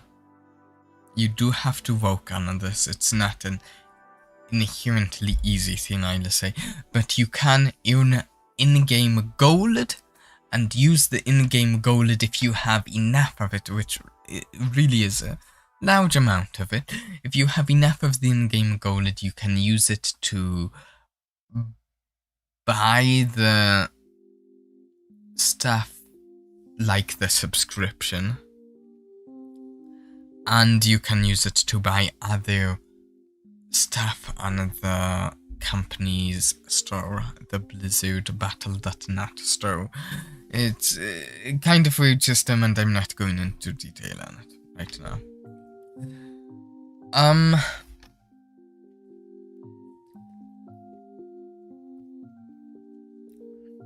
So it loses points on affordability and slightly on streamability, because I could have done better when I did stream it. How about gameplay?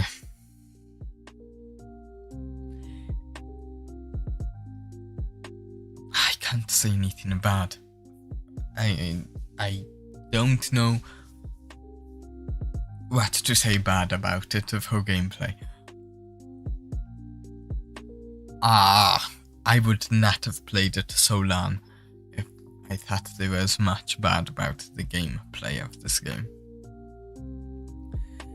It is some of the gameplay that I enjoy the most. I don't know how to describe its gameplay to anyone who hasn't played it. You've got a class and abilities. You use the abilities to kill monsters, but it's more complicated than that. The high-end content I enjoy quite a bit, but I think that lands it in the B category. It's average just because affordability is actually a little on the rough side since it's a subscription-based system. Though I will say, on the other hand from that, it is very... I read my time on Warframe. I read my time on Stellaris. I believe I've got more time in World of Warcraft than both of those combined, but that's over actually many more years than either Warframe or Stellaris. I've played WoW for much longer than I've played either of those others. And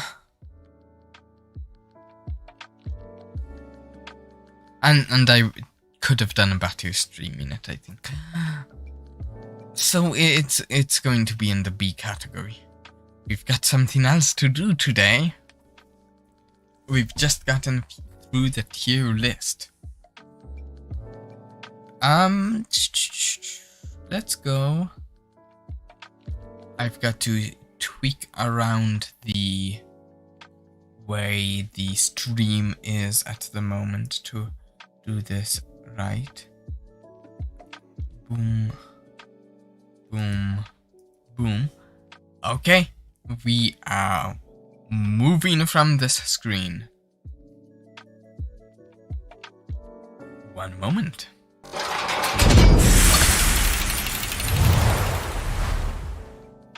Hello, welcome to the chalkboard. That's where we are right now. We're at the chalkboard. Yeah, not much else to say about that. It's clearly a chalkboard. Never done this bit before. This screen I made this for today. So we're going to go over a little bit of New Year's resolutions. I've made kind of 3 New Year's resolutions for the channel. To be honest, I've never actually been much of one for making New Year's resolutions, I'll say. But I decided it would be a fun thing to do on the channel. By the way, I think I'll post a link to that tier list that I made in the community page if anyone wants to use it. Or I don't know what you might want to do with it. It's up to you. But I made it, so might as well use it. So we've got a few resolutions, and this isn't something I do often, but I've actually even done a couple New Year's resolutions this year that are not going to be mentioned on this, that are slightly more personal. An example of one of those is that I'm going to be working on learning a Japanese more this year than I did this last year. But how about ones directly related to the stream? So the first one is rather big. The first one is the biggest of them. And I want to say that I do appreciate the perhaps size of this, but I want to set a challenge, and I know we might not reach it, but I want to try. From the games we've done, I don't like it just taking the easiest route. I'm going to reveal it. We've got a year to try to complete it. I'm going to see if we can go for getting 1,000 subscribers by the end of 2023. Might not happen. It really honestly might not happen. But it's a goal. It's an aspiration. If it doesn't happen, no harm done. We tried. I think we can. I think we can easily reach 100 subscribers before summer. Well, depending on your hemisphere. It's winter for me right now. Before summer for me. Yeah. In fact, possibly even much sooner than just before summer, we can reach 100. 1,000? That's a lot more. But I want an actual, I don't know, difficult goal. I want a goal that I can't just sit back and relax for. If that makes sense. The next one, sort of weird. Here. An evergreen game, I'm calling it. We're going to see if we can find... At the moment, every week it's something different on the channel. At the start of the channel, I was thinking we'd have Minecraft as an evergreen game on the channel. A game that we could just always play despite playing other games between. That isn't the case at the moment. And at one point I thought maybe Magic the Gathering. We've talked about that, not the case. What I want to do is, by the end of next year, so we've got a lot of time, we're going to see if we can find something that fits the channel, a game that fits the channel as far as something that can just be thrown in as a, hey, we planned out, I don't know, we were going to play the Little Nightmares 2 for 3 days this week. And we finished it on the first day. What will we do? Let's turn to blank game. I want to find a game that we can like always rely on for streams in between other stuff. I don't want it to be a game that Dellog Blastspark's channel is a blank game channel.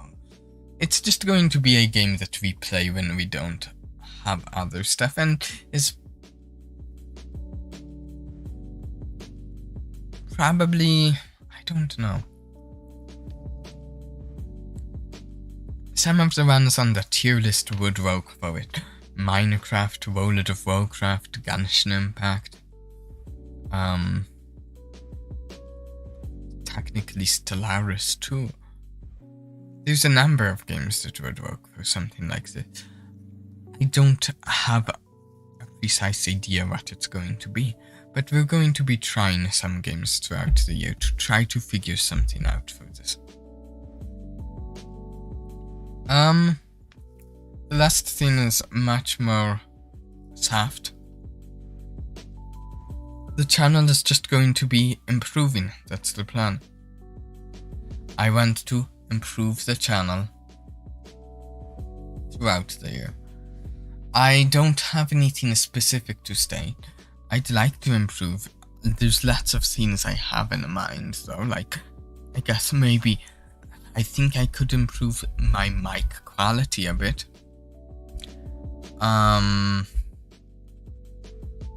There's just a whole host of a number of things to improve. In fact, maybe here's something. Maybe I can even use like music in the background more often like this. This is kind of neat. I actually used to do that at the start of the streams, but haven't as of late. I do have specific reasons for that.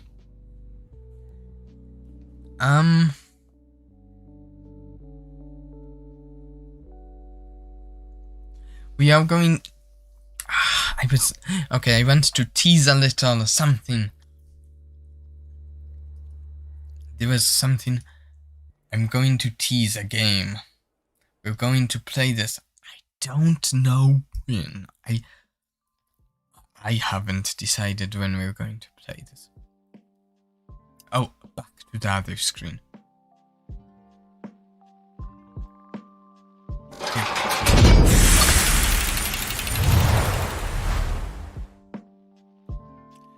So, oh, 1 second, let me see. Okay, yeah. Come on.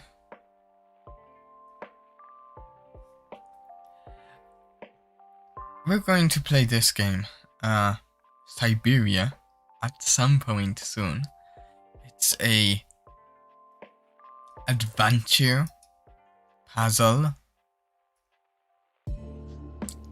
point and click, casual sci-fi, steampunk game. It's in a series of 4 games. We're going to play through the games in the coming year. I don't know exactly when we're starting them, but I'm super excited to play them soon. We'll have to see when exactly things line up for playing them.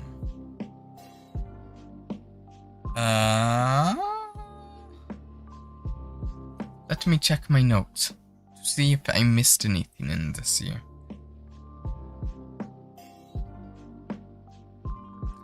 I want to do some more collabs. That's something. The collabs have been a lot of fun. Checking stuff. Checking notes. Don't want to have missed anything. Oh,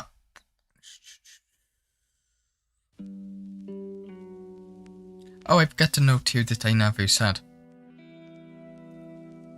For the game Moncade, I've got a note. It's a comfortable game to play. No. Not to play. It's just a comfortable game. I just thought that was a really good word to describe it, so I put it in my notes, and there you have it. Let's see, anything else in my notes that I've missed?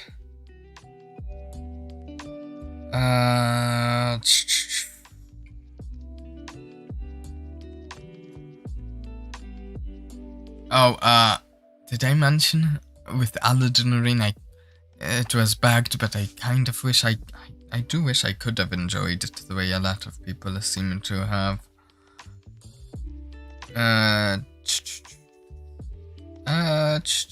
Let's see.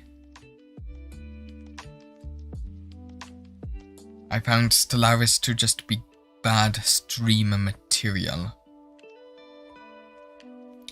Yeah. That's...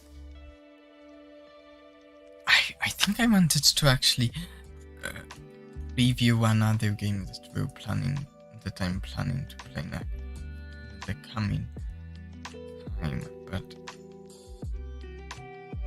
what was it?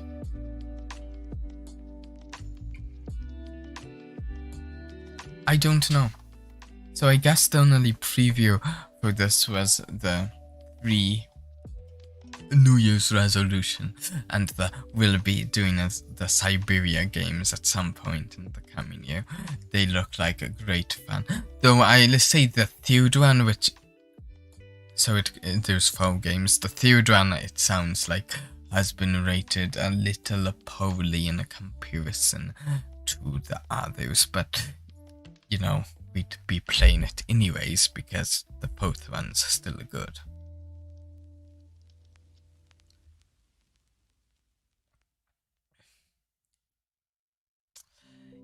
Yes, Indral is a good game, but in fact it's a fantastic game, but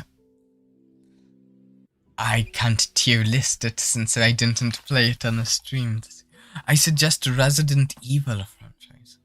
Have you played any of the Resident Evil games?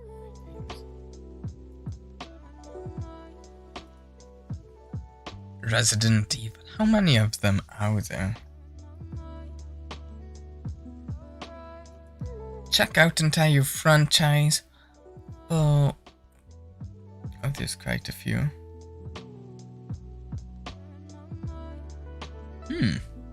Maybe we'll check them out during this next year.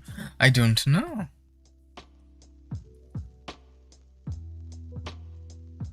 I'm going to put one of them on my wish list right now so I don't forget to check them out. It would be like me to forget to check a game out. There, one of the Resident Evil games is on my Steam wish list. Like 12 if you include the old ones. That's crazy. Wow. Well, at least that would cover a lot of stream content. Wow. I just wishlist the one that's classified oh, it's called the Biohazard HD remaster of Resident Evil. I don't know, I'll check them out to see if they look like something I want to stream.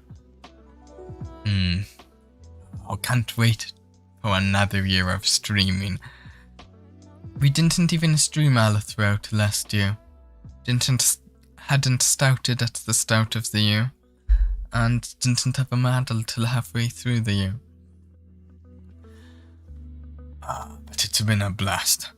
And this is the last stream of the year. I know some people are doing... I didn't want to do this tomorrow, because I know some people are doing like midnight turn of the year countdown streams, and I wouldn't want someone to miss one of those in favor of this stream, which is not a countdown stream. It's a review and preview game stream. That's what I'm calling it. I like my word play right there. Big fan of word play.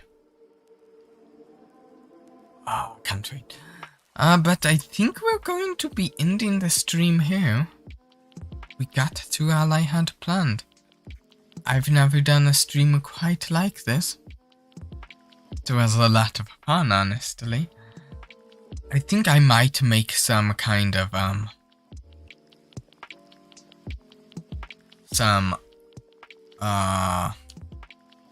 might make reviews of certain games. Also, I'm going to post a picture of this, how it turned out, in the community tab on my channel, so that people can see it if they missed the stream. I might also see about, though it's a lot of work, I think I'm going to, in the next few days, put chapters on this particular stream. I've never done that before, but I'm going to divide it up so you can easily find where I talk about the individual games. So if you want to find out what I think about Cult of the Lamb, you can find that part of the video easily. But I've never put chapters on a YouTube video before, so I don't know exactly how to do it. But until next time, I hope you guys all have a blast. I hope you've had fun today, and I hope you have a blast. Bye.